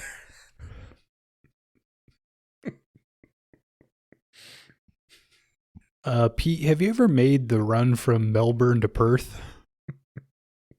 You can't do that, mate. In one day or at all? Run? Well, I mean, just, have you ever made that go? Have you ever done Melbourne to Perth? Is the in a word you're car? looking for drive? Have I ever made that drive? I think a run implies a journey. Well, he's Australian, Kron. You got to be direct, All right. We also run a lot down here. There's shit right. to run from. Pete, have you ever driven from Melbourne to Perth? Yeah, multiple times. Okay. How long did it take you? It should have been about 36. I did it in about 30. It's pretty good. Nice. It's pretty good. Did you stop along the way? Did you sleep? Or are you just straight Not through? much. Honestly, I'd meet up with another Ford and we'd draft. And, you just drive for 5-6 hours. So you're a Ford man. Oh, yeah. Not a All right. Subaru guy. Nah, mate. Yeah, I figure in the Outback they'd have like a ticky-tacky or something, some kind of car brand. You know who drives Subarus, mate. Come on. Pete, was Road Games This not isn't Seattle, on- mate. on TV like when you were growing up? We don't wear cargo shorts because of the fashion, mate. All right? Yeah, what are the big movies down there? I mean, there's obviously Ozploitation is what we call it here. I mean, what are you watching down there? Yeah, but we usually just ship that shit out to you guys. You guys, that's a projection of what we think you want of us, Oh, right? so are there just Australian movies for Australian people? Yeah, well, it's crap down here, mate. That's why all our good actors go your way, Mm-hmm. right? Top 3, Nicole Kidman. Sure. Number The 2, hottest. yeah. Number 2, blonde It's your Nicole sister, Kidman. bro. Number 3, Hey, Hugo Weaving. you know what? I'll agree with 1 and 2. I think you hit the nail on the head, Pete. Which one do you like better? I like Days of Thunder era. It's hard to argue against Yeah. that. Days of Thunder to Batman Forever. I really like. When was Eyes Batman Wide Shut. Forever? Yeah, when was Batman Forever? 95. It was See, it's a 7-star banger on this show, Kron. I think You not- might remember I Batman I think you Forever. guys maybe misunderstood how the ranking system works in a rewind. So No, I don't think we did. it was I think originally we got set out bamboozled. more as an indication to correct another host's low score, not think- an addition to their, not a surplus. So I think too much thought was put into it, and definitely some advantages were taken. So, Wow, but thank you for listening, Pete. Thank you for listening. So are you saying that the rewind was maybe like a Nepo baby situation, like a Jamie Lee Curtis who won an Oscar far later than Nicole Kidman, whose parents were scientists and nurse? So Your parents? Yeah, your parents. Well, you know. I don't know why you're calling them her parents. You just called me a Nepo baby in comparison to my sister, so I'm maintaining your narrative, mate. If someone's kind of riding the coattails in this relationship, I think I know who it is. Pete, did they call you for an AMC commercial? I'm doing this for free, mate. I'm not on a dang payroll, you know. I mean, you're getting your name out there, you know. Oh, yeah, and she's blocked your number. And your viewpoints. You're getting your viewpoints out there. She's due for another one. She's got to get out of the damn TV, mate. That's a problem. Have you been on any other podcasts? There's other podcasts? Hell yeah. Thanks, Pete. Well, That's what I needed. I mean, you guys, love you, man. You guys put a number at the start of your podcast name, so you'd be up at the top, right? Yeah, I mean, if you keep scrolling, you're going to find... That was all purposely planned. It wasn't because you had a whole pool of names and couldn't decide. And yeah, we're number one in the rental business section, subcategory there. It's weird. Along with all the other Airbnb and real estate podcasts. Yeah. Yeah. Maybe you didn't think about that 3 years ago when you started the show? Nah. You know. I don't think we thought about much of anything when we started the show. It's kind of amazing how it just fell into place with how some of the stuff works. And look at it. Now you got Pete Kidman coming on. Mm-hmm. Yeah. Nepo baby Pete Kidman. Pointing out the problem with we got the original Scream Queen. Oh, I thought you Come meant with on. like the laws on brother-sister relationships. Read the Bible, mate. Has your sister never Why are you worked telling me with to Jamie read the Lee Bible? Curtis? I'm trying to get you on my side. I need a... What? Did your sister ever work with Jamie Lee Curtis? I don't know. Check her IMDb.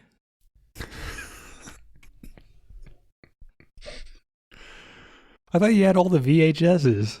Yeah, but when I'm watching the movie, I'm not looking at the other women, mate. Nick's not on the screen. I hate the goddamn fast forward. That makes sense. Have you put a supercut together that's just... So how was Bewitched? Not that bad. Quite honestly. She can do it all, mate. She can do comedy. I mean, it's... I agree. You know, I took... The problem with that is, all right, you got Will, who's apparently really funny. And you got Nicole, Apparently. who's like really good drama. Well, she met him on the comedy. He phoned it in. Don't blame her. Throw out any of the fucking films, and I'll tell you who dropped the goddamn ball, and it wasn't Nick. The Stepford Wives. Not Nick. Who? Fucking Barry Sonnenfeld. You were done 10 years ago, mate. Get the fuck out of here. I thought you were going to say Frank Oz, but...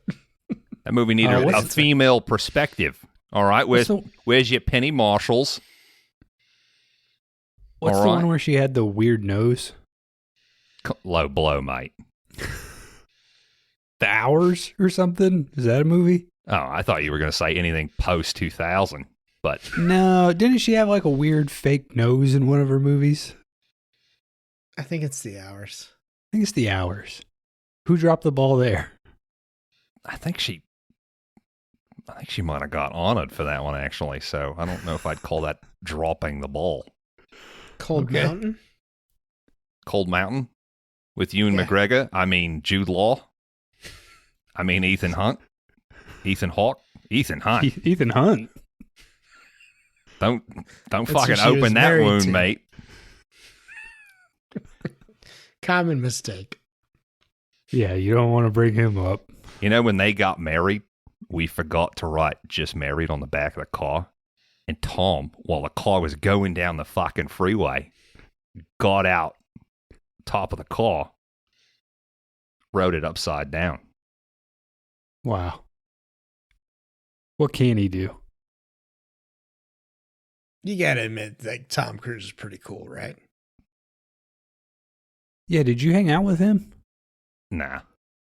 That's unfortunate. He wouldn't give me the fucking number for the keypad to get on the estate, mate. Damn. You went to the wedding. No, I wasn't at the wedding. I was outside. Well, you were, yeah, in a bush somewhere, right? Honestly, I'm the one who wiped off Just Married because I was so bummed. Hurt too much? It was tragic. All right, I've overstayed my welcome. I just wanted to point out JLC's a goddamn Nepo baby. Nicole has earned every gold she's ever gotten, and she's never dropped the ball.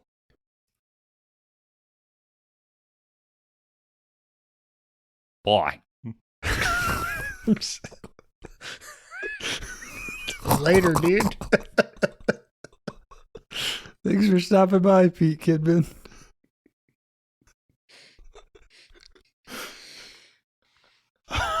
I'll be I will find a movie where she drops a ball. So fucking stupid. God damn it.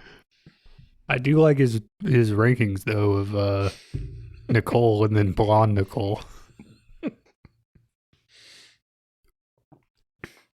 The dude's got some issues, man. But I love him. All right, so Roadgames. They're at this little, truck stop. Suddenly the guy with all that sports equipment, he pulls up. His car alarm will not go off this entire scene. Pretty annoying. Annoyed the shit out of my dog. Yeah. It annoyed the shit out of me, so. Yeah, pretty good. They do see the green van. No one is in it. Quid picks up a piece of scrap metal. He walks into the bathroom. Sees some feet under the stall. He's like, all right, we just got to wait for him. He's in there. Hitch goes to check the van, which is unlocked. Quid goes back into the bathroom. He starts yelling at this guy. Kind of caught you with your pants down, didn't we? Mystery shitter. He won't respond. Inside the van, Hitch sees the cooler. She reaches for it. But the green van guy, he's asleep in a sleeping bag. He wakes up. We cut away real quick. Quid is still in the bathroom. Finally, the shitter gets up. He opens the door. It's the sneezy rider from earlier. Quid runs outside. Green van is gone. Kron, have you explained the sneezy rider joke? I said that this guy sneezes at the beginning of the movie, and he calls him Sneezy Rider for the rest of it. For the movie, Easy Rider. Yeah. I think like Easy that Rider. was enough. Yeah. Kron knows I don't his know. new Hollywood, dude. I don't know how much the dum-dums that listen to this thing need to be spoon-fed, Dan. That's why we do this. Don't call them dum-dums. Don't do the cool new alt comic Patreon Make fun of my podcast. People that love me. Yes. You get to do that when you have a Patreon and make a shit ton of money. I want to do it before we're there. Get it out of the way. I want to burn the bridge before it's even built, you know? You're definitely doing your part on Discord. That's for sure. What did I do on Discord? I mean, we don't have enough time. There's not a... What have I done? I would say it's more about what you're not doing. Like, you're not doing enough to balance out the ball busting. Yeah. What do you mean? But I think they get it. I think the people that you are interacting with get it. You just want me to be super positive? I don't want you to always be super positive. That would be fucking weird by this point. All right, I'm going to switch to positivity only. Fuck. And you'll make it funny. I'm going to switch to only being positive on the Discord from here on out. Don't do that. Don't. Because then I have to be more negative. No. And we don't want that. That's what everybody wants. No. And then that turns into conservatism, and then everybody's voting for Trump. Like, no, can't have that. I'm going to do hashtag God bless. No, I'd kick you off. You can't. You can't. The kick me line off is Discord. Jesus, dude. That you cross the line. Yeah. But Jesus is God. No. Yeah. You guys want me to quit? You just would say like I've become a Christian. And the Holy Spirit. I'll be like, later, dudes. All right, I'll be non-religiously positive on the Discord. Thank you. Thank you. God bless doesn't imply Christianity. Dan. What? Sometimes people, by God, they mean Mother Gaia. They mean the cosmos. All right. He catches up with the van, starts slowing down. He can see into the van, but it doesn't look like too much. These two, they're just sitting in the front seats. Is Mother Gaia a thing? Gaia? Or What are you riding on right now, dude? You're riding on Mother Gaia. It's the Earth. I'm That's drinking pale That's ales. the Earth. That is okay. It's fine. Why do you guys think I'm negative? I don't think I'm negative. I really don't think you're negative. You said I was. I was tagging the whole. You Dude, said you were trying to to be negative and shitty before we were at the level of every other podcast, and I was like, "Well, you're already doing that." I was just trying to play into that. I've had several tags just absolutely fail over Zoom today, so it's fine. I think people see my stuff and they think, wow, that guy's cool. 100%. You are the coolest one. That's what you think? Yeah, I make a post and then I put my shades on. And then I kick my feet up on my desk. Lean back real far.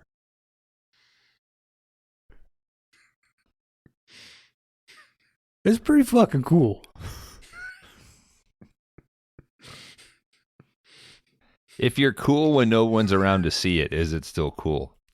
It is to me, baby. Okay. Wow, that guy's cool.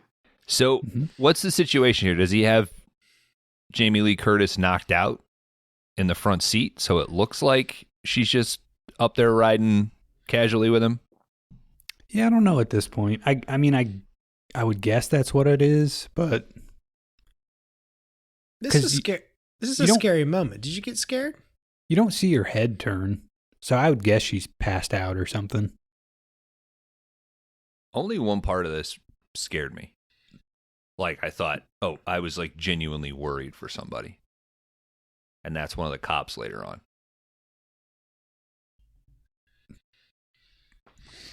Sounds like Bones backs the blue. Yeah, baby. You know As it. always. I got pulled over for my back the blue flag. They said it was a hindrance. And I said, you realize the ridiculousness of the situation right now, right? Then they pepper sprayed me. It's going to take a lot more than that. Yep. Because my flag was so big enough, I could easily wipe my eyes. Have you seen those videos of those, like a dude will get fucking like the taser shot into him? He'll just pull the wires out and walk away.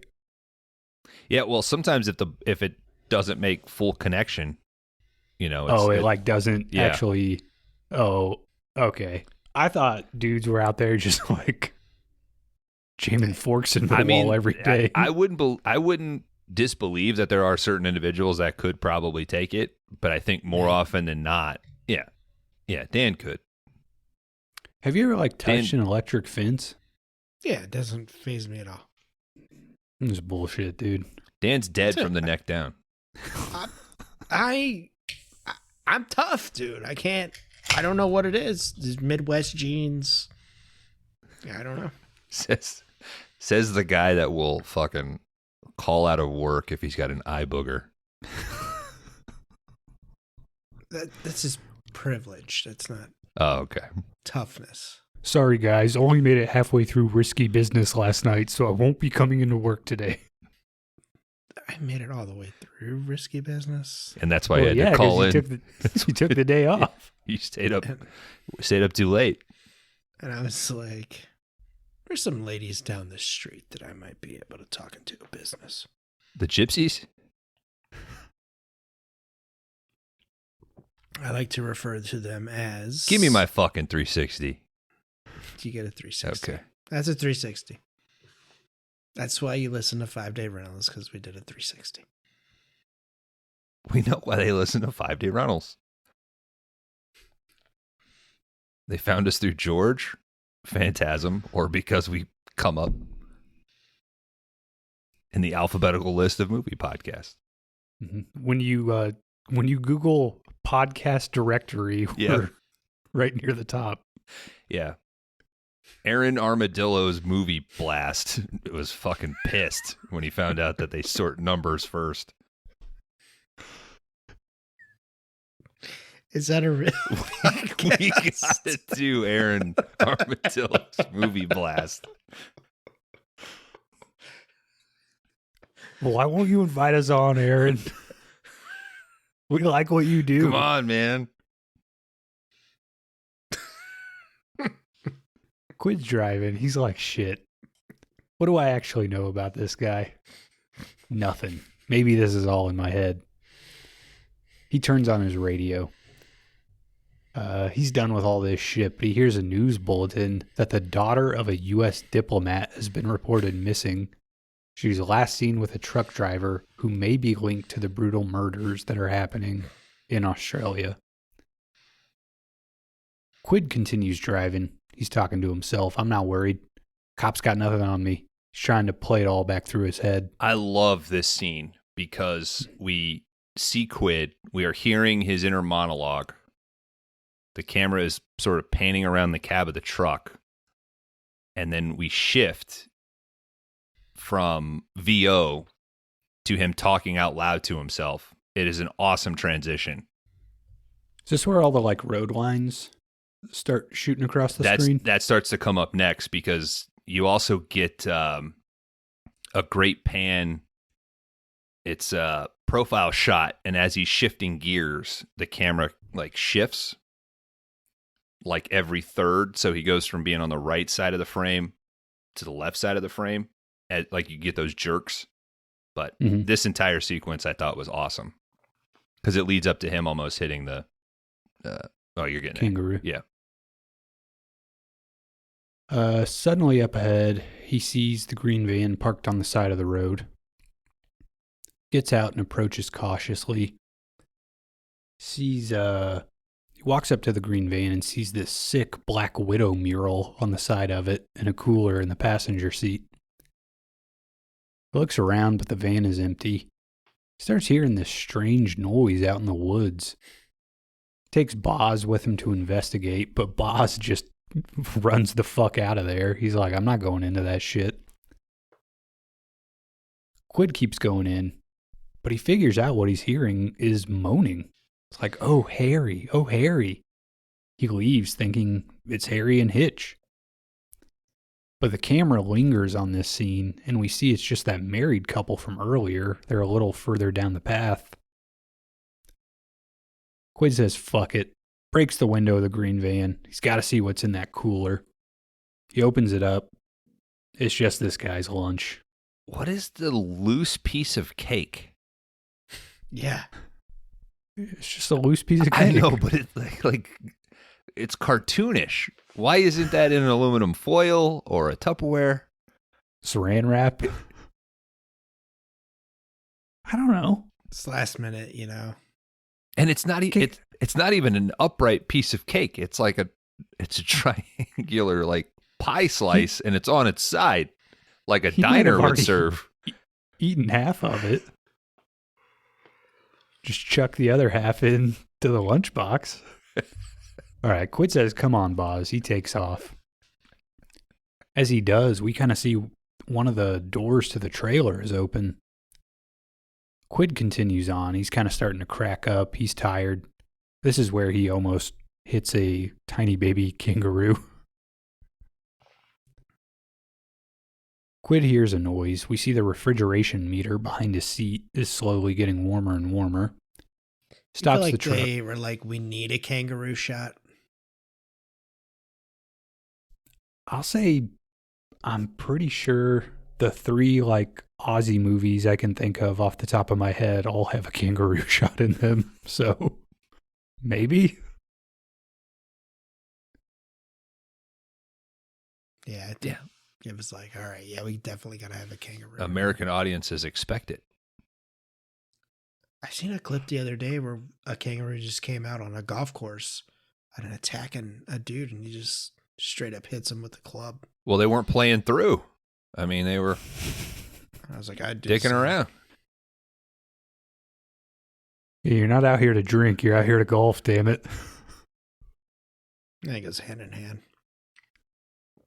Not to that kangaroo, it doesn't. We're humans. We rule the world. He's trying to get on the fucking pro tour, Dan. He's teeing from the whites. I don't know if that's correct. I'm not going to tell you. Dan, you always do the one that's furthest up, right? If you tee from the whites, you're teeing from a normal golfer. Well, he is a kangaroo, so it's quite impressive. If you're teeing from blue, I believe that's advanced. Then there's ladies, and then there's like senior.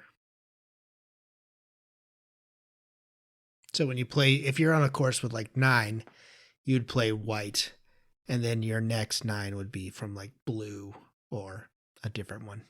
Let's just change it up a little bit. And those 5 feet make a substantial difference.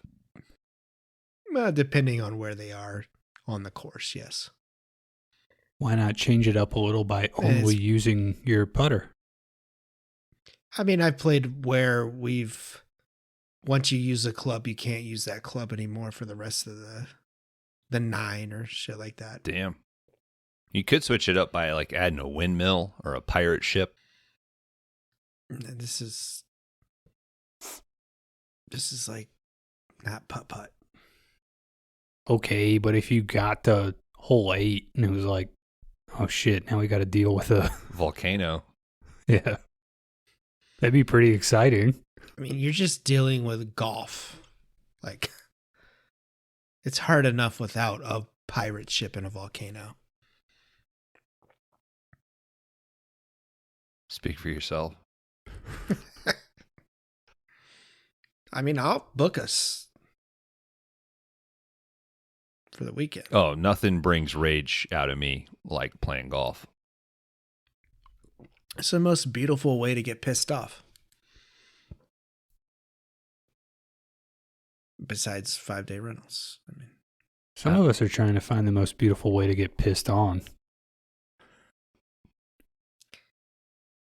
And it's not having a UPS guy do it in 98-degree weather. UPS guy with a Mona Lisa mask. That's a 360 Kron. Oh! All right, Quid goes to check the refrigeration. Gets in the back of the truck. It's unlocked. He opens the door. He steps in. He continues through all this like hanging pork. But he notices at the end of the truck, 2 of these just don't look right. Reaches out and he touches them. There's something off. Reach out and touch me.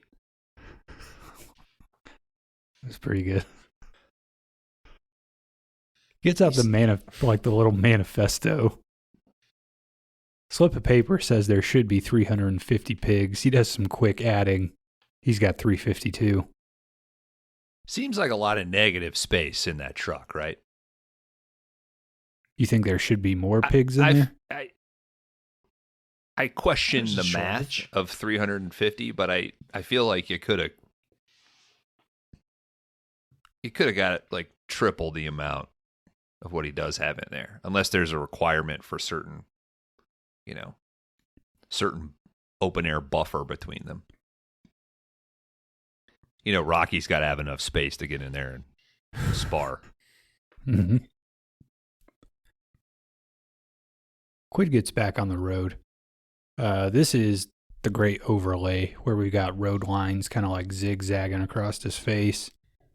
He's really losing it now. 40 more miles to Perth. On the road, he does catch up back to the green van. He's driving, but he gets to a way station. A couple cops, they're just ahead, and they've pulled over the green van.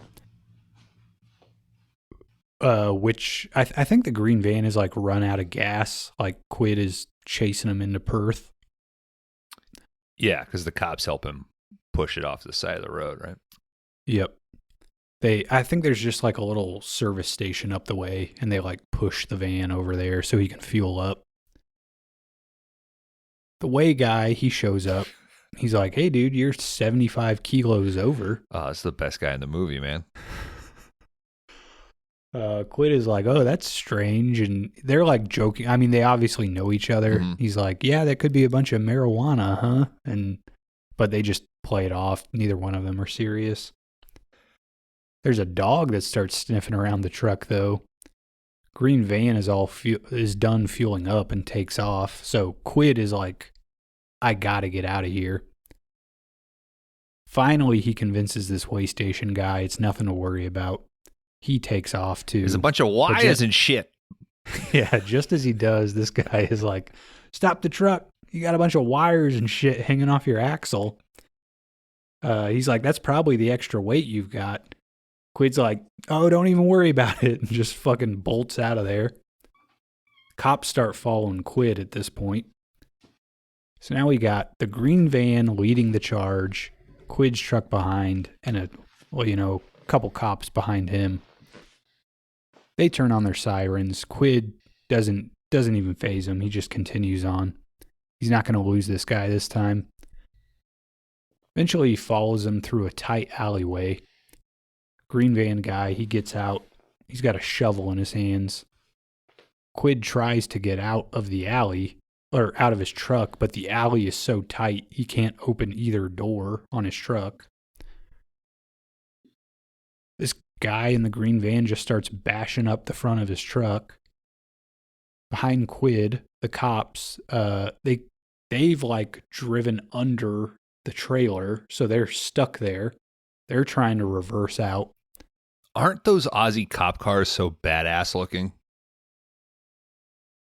They got like the little bubble lights on top of the hood. They look like a rally car. They've got like the extended fender wells, and they sit a little lower. I wonder if that's a V8 Interceptor, but I think they wouldn't give him V8. What the fuck? V8 is God, dude. You see fucking the cops. You see Mad Max, dude? It's No. all about the V8. That's what he drives in the original. The cops. Yeah, They're not dude. giving cops V8. Okay, if some guy on the road can have a V8 and you've got a V6, half the people there are gonna outrun you. Good. Be a good cop and chase him down, dude. Classic, awesome Caprices and Crown Vics that were V8s and rear wheel drive. Like, yeah, dude, that was a cop standard. You've watched Blues Brothers way too much. All right, these cops, they're trying to unwedge their car from the semi. One cop sorry, I was gonna say by having one cop stand on top of the hood and bounce. Yes. One of these guys, he does clock all these wires and shit hanging off the axle, so he goes down to take a look. Well, the other cop orders him. Mm-hmm. He's like, "Get underneath there and see what's going on." And that's when I was starting to get worried. Because I thought, oh, is this guy going to get caught up in all the wires and shit? Quid starts driving forward. He wedges his truck under this awning. Cop behind him is finally able to get unstuck, which launches Quid's truck forward, smashing it into the van. Oh, you know what I did think was going to happen? I thought maybe they set this up when he was working on the truck earlier and they had the cab extended, like tilted forward. Mm-hmm. When the killer is swinging at the front of the truck, I thought he was going to pull like a lever or whatever and like smash tilt him down and smash him. That'd have been cool. Yeah. I don't know if that's feasible. I don't know if the release for that is inside the cab. That I don't know if that would necessarily be safe. Driving down the highway at 69 miles an hour. End it all. Slam yourself face first into the asphalt. It'd be like that truck in Dark Knight. Yeah, damn near. Especially with all the wires and shit up underneath the... Mm-hmm. All right. Quid looks inside the green van. He sees some movement. Says, "I got you, you bastard." But the green van guy, he's right behind him. These guys start fighting. Quid mashes him up against some metal bars. Suddenly an entire crowd shows up. It's like everyone we've seen in the movie up until this point. It's like the end of Rumblefish. Mm-hmm. Cops go to arrest Quid. Mr. Green Van, he gets up. Sweet pull, Buns. Sweet pull. He starts to leave. Quid starts screaming like, "You got to check the van, check the van." Boswell's barking like crazy. He's not a dingo. He's a dog the whole time. Bastard. He was just polite. Did anybody look that up? Is that true that dingoes don't bark? I'll look it up right now while Kron finishes the breakdown. Hopefully it's in further research. I don't have that. They pull Hitch out of the van. I do think this is great because Jamie Lee Curtis has been out of the movie for so long now. And they pull her out of the van and the first thing she says is like, "You said he was in the bathroom." She's still pissed at him. They can bark, but they do so very rarely. A dingo bark tends to be one sharp bark rather than a series of yaps.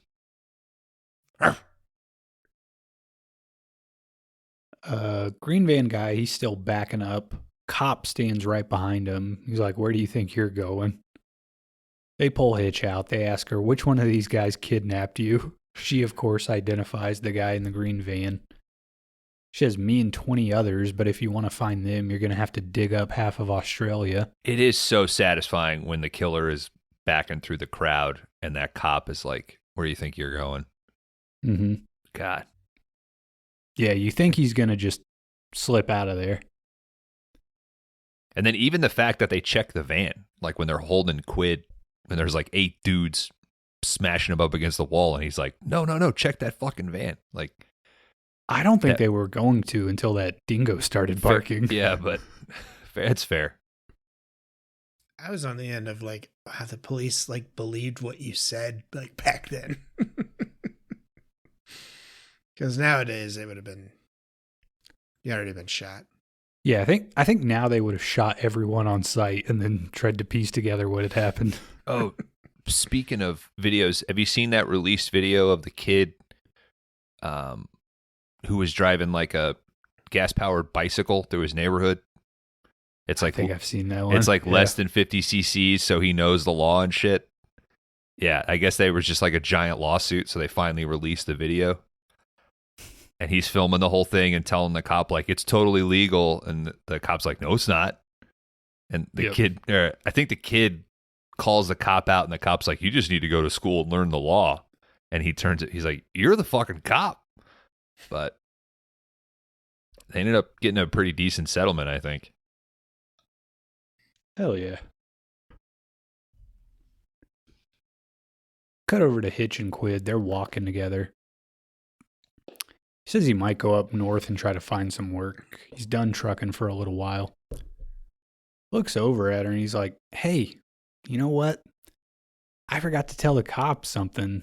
Those bodies they never found. I thought that might be you in the back of the truck. Isn't that crazy?" Cut over to the meat processing plant. They're unloading, everything out of the back of Quid's trailer. They're pulling the last couple carcasses, the 2 extras that we saw earlier. Lady's scrubbing the floor of the trailer. She's really working on a stain, scrubbing away. She glances up, and a head falls into her wash bucket. Roll credits. Roadgames, 1981, directed by Richard Franklin. I don't like the last shot of this movie. I think it would have been better if you just saw them pulling those last 2 off and they take them over to be processed. I think having the head fall in the bucket is like, you could have kept the suspense going. You know? Well, you get a guitar string floating, right? The lady reacts to that. Yeah, she like tries to brush it away at first. Yeah, I think you could split the difference, and even that is enough to indicate, oh, he was in there. Good. Mm-hmm. Yeah, I agree with you. Dan, hit me with that research. Gentlemen, upon further research, this was released February 27th of 1981 with a budget of just over $1.7 million. No box office. This is 1981. At the cinema that week, you could find American Pop and My Bloody Valentine. With a budget of $1.75 million Australian dollars, Roadgames was, at the time, the most expensive film to be made in Australia. Richard Franklin was hired to direct Psycho 2 from 1983, based off of his work from Roadgames. You guys seen that one? I started it, but I didn't finish it. I think it's pretty. Bones recently watched it. Yeah, it was okay. It's pretty fun. Yeah. I feel like I've only seen 2, but I feel like people really downplay like all those sequels. I really want to see 3 and 4 because I thought 2 was like it's not 1, but it's still a fun movie. I might check him out. It might show up. Who knows? Lisa Pierce was originally cast as Hitch, but the AVCO Embassy Pictures, who had contributed $500K to the film, pushed for an American actress in the cast instead. Richard Franklin then asked his old USC friend, John Carpenter, to put him in touch with Jamie Lee Curtis, as they had briefly met when Franklin was visiting Carpenter on the set of The Fog from 1980. However, the move ranked Actors Equality of Australia, which nearly nixed the production altogether because of this. Originally, the climax of the film was supposed to be an elaborate reintroduction of all the characters of Frida, Sneezy Rider, and Captain Careful, originally during a chase scene through the streets of Perth. Sneezy Rider and Frida were supposed to be randomly wrecked by Quid's truck, the motorcycle sliding under the trailer in an elaborate stunt. Then Captain Careful was supposed to reappear with a new boat that Quid would destroy. However, the pressure to wrap the movie forced them to cut the scene. Richard Franklin and Everett D. Roche developed the character of Quid with Sean Connery in mind, but of course the budget would not allow that. That's all I got. I think Keach did better than Connery would have. I could see it, but yeah, I like Stacey here. Bones. I concur even with my Connery love. Keach is great in this, man. I mean, this thing rides on him. Guys, if we got nothing else. Let's get into it, man. Let's chat. Rate my box. Dan, you bumped Kron up to a 4.5. I did. I kept him at a 4.0. If he's not a 4.0, I'm going to bitch and say that if you guys are going to keep believing your fucking scores on Letterboxd, I'm no longer going to play. This is bullshit. Did I leave my score for the? I took mine off. I didn't look at yours. But I'm going to put you, Dan. I'm going to put you at a 4.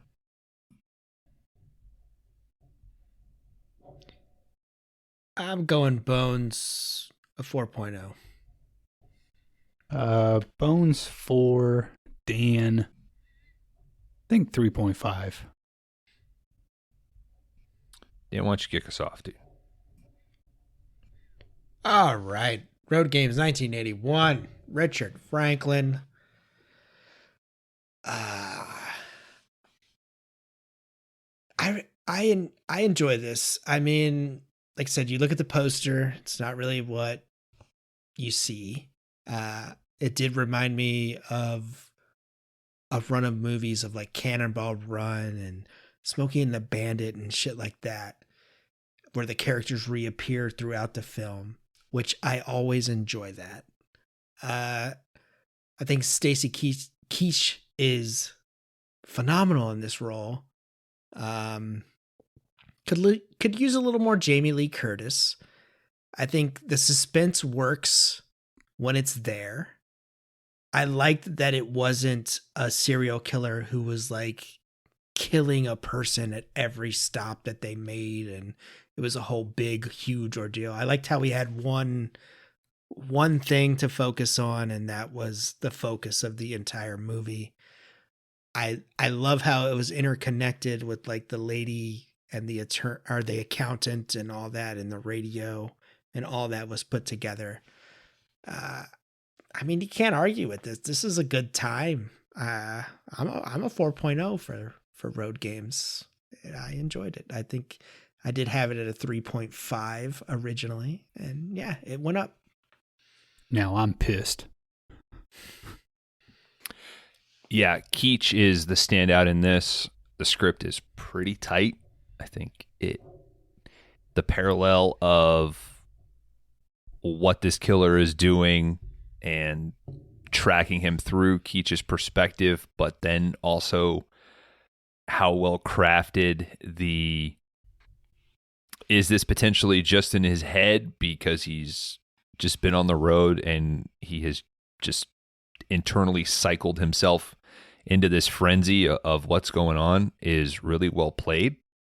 I think there's a lot of good, well-balanced humor throughout it. Dan, your point of like the Cannonball Run feel, when you talked about what the potential ending was, it has this like, I don't know how many mads it is, but it's a mad world or rat race feel of this group of people just trying to get across the country is kind of fun.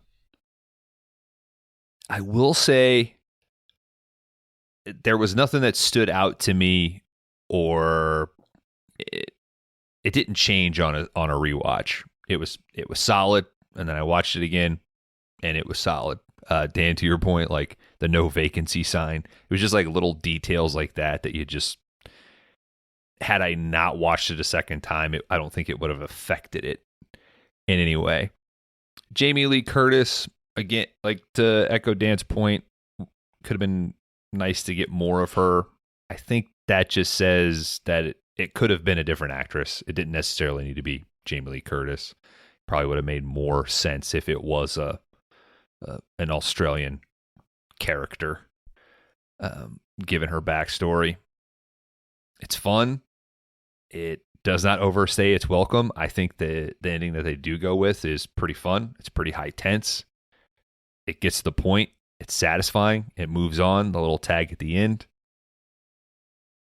That's how you end a movie, I feel like. Kron, to your point, last shot, maybe a little unnecessary, but I'm just sort of poking holes to try to find some negatives, and there's not a ton. I think it's a solid watch. If you haven't seen it, like myself going into this, throw it on. It's a good time. 4.0.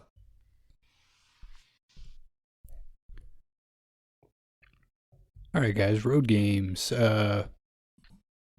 This is a movie that I've liked for a while, and it's always kind of been, it's never top of the list of movies I love, but this is a solid one. I feel like it is a little underseen, so just a cool one to kind of, be able to flip out there and be like, check out Roadgames. I think, a lot of people would dig this. I think people who like De Palma would probably like a lot of what Richard Franklin's doing in this movie. It is kind of a spin off of Rear Window set on the open highway.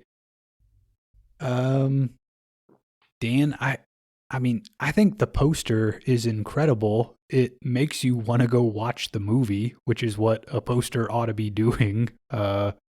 I will admit and agree with you that it doesn't necessarily line up with what you see, but it is like evocative and creative and an interesting piece of art all on its own. Just to echo what both of you have said, this is the Stacy Keach show. He drives this movie, and he's doing an excellent job at it. He's super entertaining. Guy talks to himself for half the movie, and it never gets boring. I do like the recurring aspects of all the kind of road people coming back in and out of this storyline throughout the film. Yeah, it's just solid. Like, there's not a lot to say negative about it.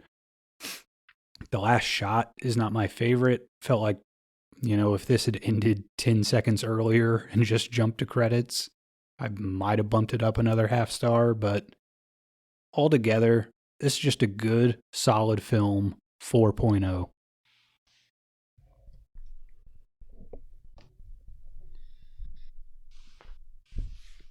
Took the gamble. Didn't work. Sometimes it does, Roadgames would have an average score from the three of us of 4.0. This would come in at number 19 on the big list. This would currently be right below Breakdown, hey, another road movie, and right above Phantasm. That seems about right. Like, if you were to say it's Breakdown meets Phantasm, it might be Roadgames, right? Guy on the road trying to figure out what's going on, and you as a viewer going, what the fuck is going on? It's got like a little more suspense and spooky stuff going on than Breakdown. Yeah. Yeah. Dan got a 0.5. I got a solid 1 on Rate My Letterboxd. Rigged. Thank you, Kron, for the pick, dude. That was it was enjoyable. It will be revealed to our small audience soon that we are in a absolute crunch here, and there are a ton of movies on our plate, and they'll find out why soon. And this was could have potentially been a fucking bore, and it was not. An absolute blast watching it this week. So thanks, dude. Well, and just a good solid hour 40, I think, on this. So, it kind of books. It doesn't give you too much of a chance to get bored with it. And, so there's not much that I, even if I was being real harsh, that I would cut. So, all right, Dan, get us out of here. Hey, folks, if you guys are on Spotify or Apple, please rate, review, or subscribe to the show. It helps us bring the show to more people and that world domination goal that we have. You can catch us on Threads, Instagram, or Letterboxd as well. You'll find lists there and all the movies we've covered. But if you really want to fuck with us, there is a Discord link on every episode that drops every Wednesday of 5 Day Rentals. So click that, join in, have all the fun you want with us. We're there every week, throughout the week. And yeah. Crash and burn. Crash and burn. There goes a man with balls.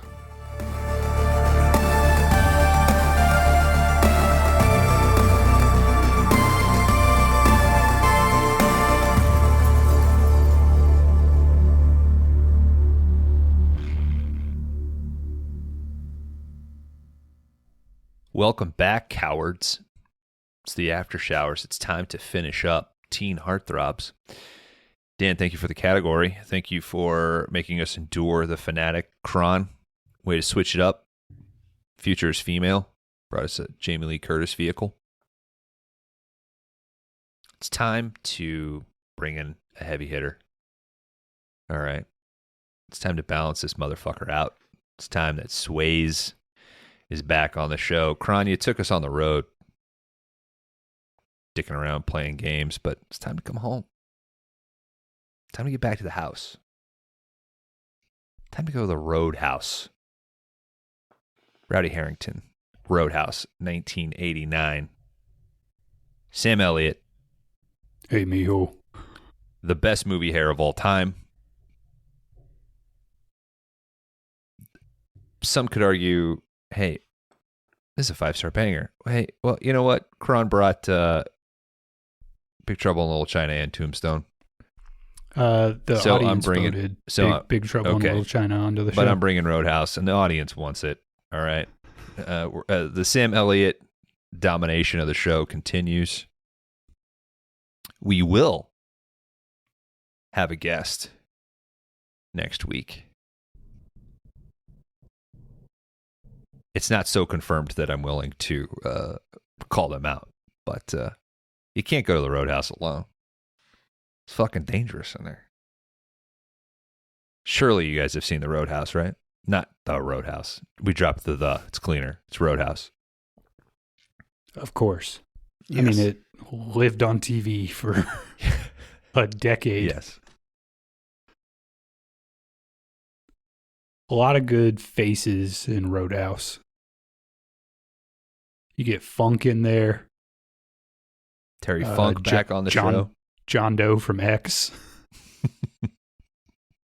Man, you get fucking monster trucks. You get boobs. You get the Jeff Healey band. I mean, you get a shredded Swayze. The fucker is continually smoking. There's very few sequences where he's not lighting, inhaling, or putting out a cigarette. He looks good for a little dude. Like he's not bulked up, but he's like cut, you know? Yeah. He's leaned out. When somebody says shredded, I'm like, oh, Swayze Roadhouse. Mm-hmm. Like, he's fucking Bruce Lee. Yeah. Fucker's doing Tai Chi out at his rental property. That's, I don't know, Nowhere. 3,000 square feet. That he pays $100 a month for. Mm-hmm. Full disclosure, this will be one of those weird turnaround records. So if it's a little low energy next week, we have that to blame. But it's the Roadhouse, man. It's gonna be a blast. Dan, what's your history of Roadhouse? History of Roadhouse, first watched in February of 2023. So, always thought it was a PG-13, like, just run-of-the-mill. Like, I seen it on TNT, fucking TBS. Like, I don't need, like, what? And then I seen, like, a Twitter clip, and I was like, what the fuck? There's titties in Roadhouse? And then I, like, looked it up, and it was rated R, and I was like, I guess I need to watch Roadhouse. And yeah, that's my history. That was it February of last year? Was it the February of last year? Was it the titty kiss? Was that the scene on Twitter? I ain't got $20. No, it was like tits. I think I followed, or not followed, but how about we get nipple to nipple? I think I followed like boobs. I can do that without you. Something. And you followed at boobs? I didn't follow them. It would just show up on like the feed. Because you're clicking on other boobs, the algorithm is feeding. Oh yeah, I'm looking at I'm not gonna lie. Yeah, I was looking, but it came up and I was like, "There's boobs in Roadhouse." Like I always thought that was like PG-13. It's absolutely a movie where you could just cut out maybe a dozen things and it fits on TBS. Like, I mean, it does. Yeah, it's just space. Like, what would earn it the R is so spaced out. You know, I used to fuck guys like you in prison in the throat rip. You know, I mean, okay, that's the two things you got to take out of that scene. You realize, like, okay, yeah, this is a hard R, but it's showing you boobs like the entire time, dude. Yeah. And now it would be rated R because of the smoking. Yeah, probably. That would be the thing that fucking Big Tobacco would try to use it. Yeah, they went back and digitally altered out Swayze's cigarette from every scene. Bullshit. Should we smoke while we do that show? No, I mean, I'm going to continually pull my hair back like Wade Garrett, but I'm just going to be in the position of a throat rip like the whole time. Fuck yeah. Listen, this is one of those where I feel confident, like, if you listen to the show, now Dan's the exception to the rule here. If you haven't seen Roadhouse, what the hell? Yeah, I kick myself in the ass all the time. Like, what the fuck was I doing with my life? Stanley Kubrick. Yep. Fuck you. But it's going to be a blast. Do we want to announce what's coming up next? We'll say that next week, maybe, for the after showers. We'll let our guests go and we'll explain what's coming up. I don't know. Which means, yeah, let's just do it next week. All right. Okay. But it's been a tight episode. Tight like Swayze. Tighter than Kelly Lynch. Oh, did you, Dan, did you notice? Tighter than Terry Funk's Jerry curl or whatever that hairstyle is. There's always barber school. This movie's so fucking chock full of lines. I thought, like, oh, I'm going to be able to just, blow through plot. And I just wrote out this fucking script. It's beautiful. All right, come back next week. We're going to the Double Deuce. For Laundry Dan, for Kron Howard, I have been Bones. Crash and burn. Crash and burn. Just so happy to be back in Missouri. Are you guys more suckers or blowers?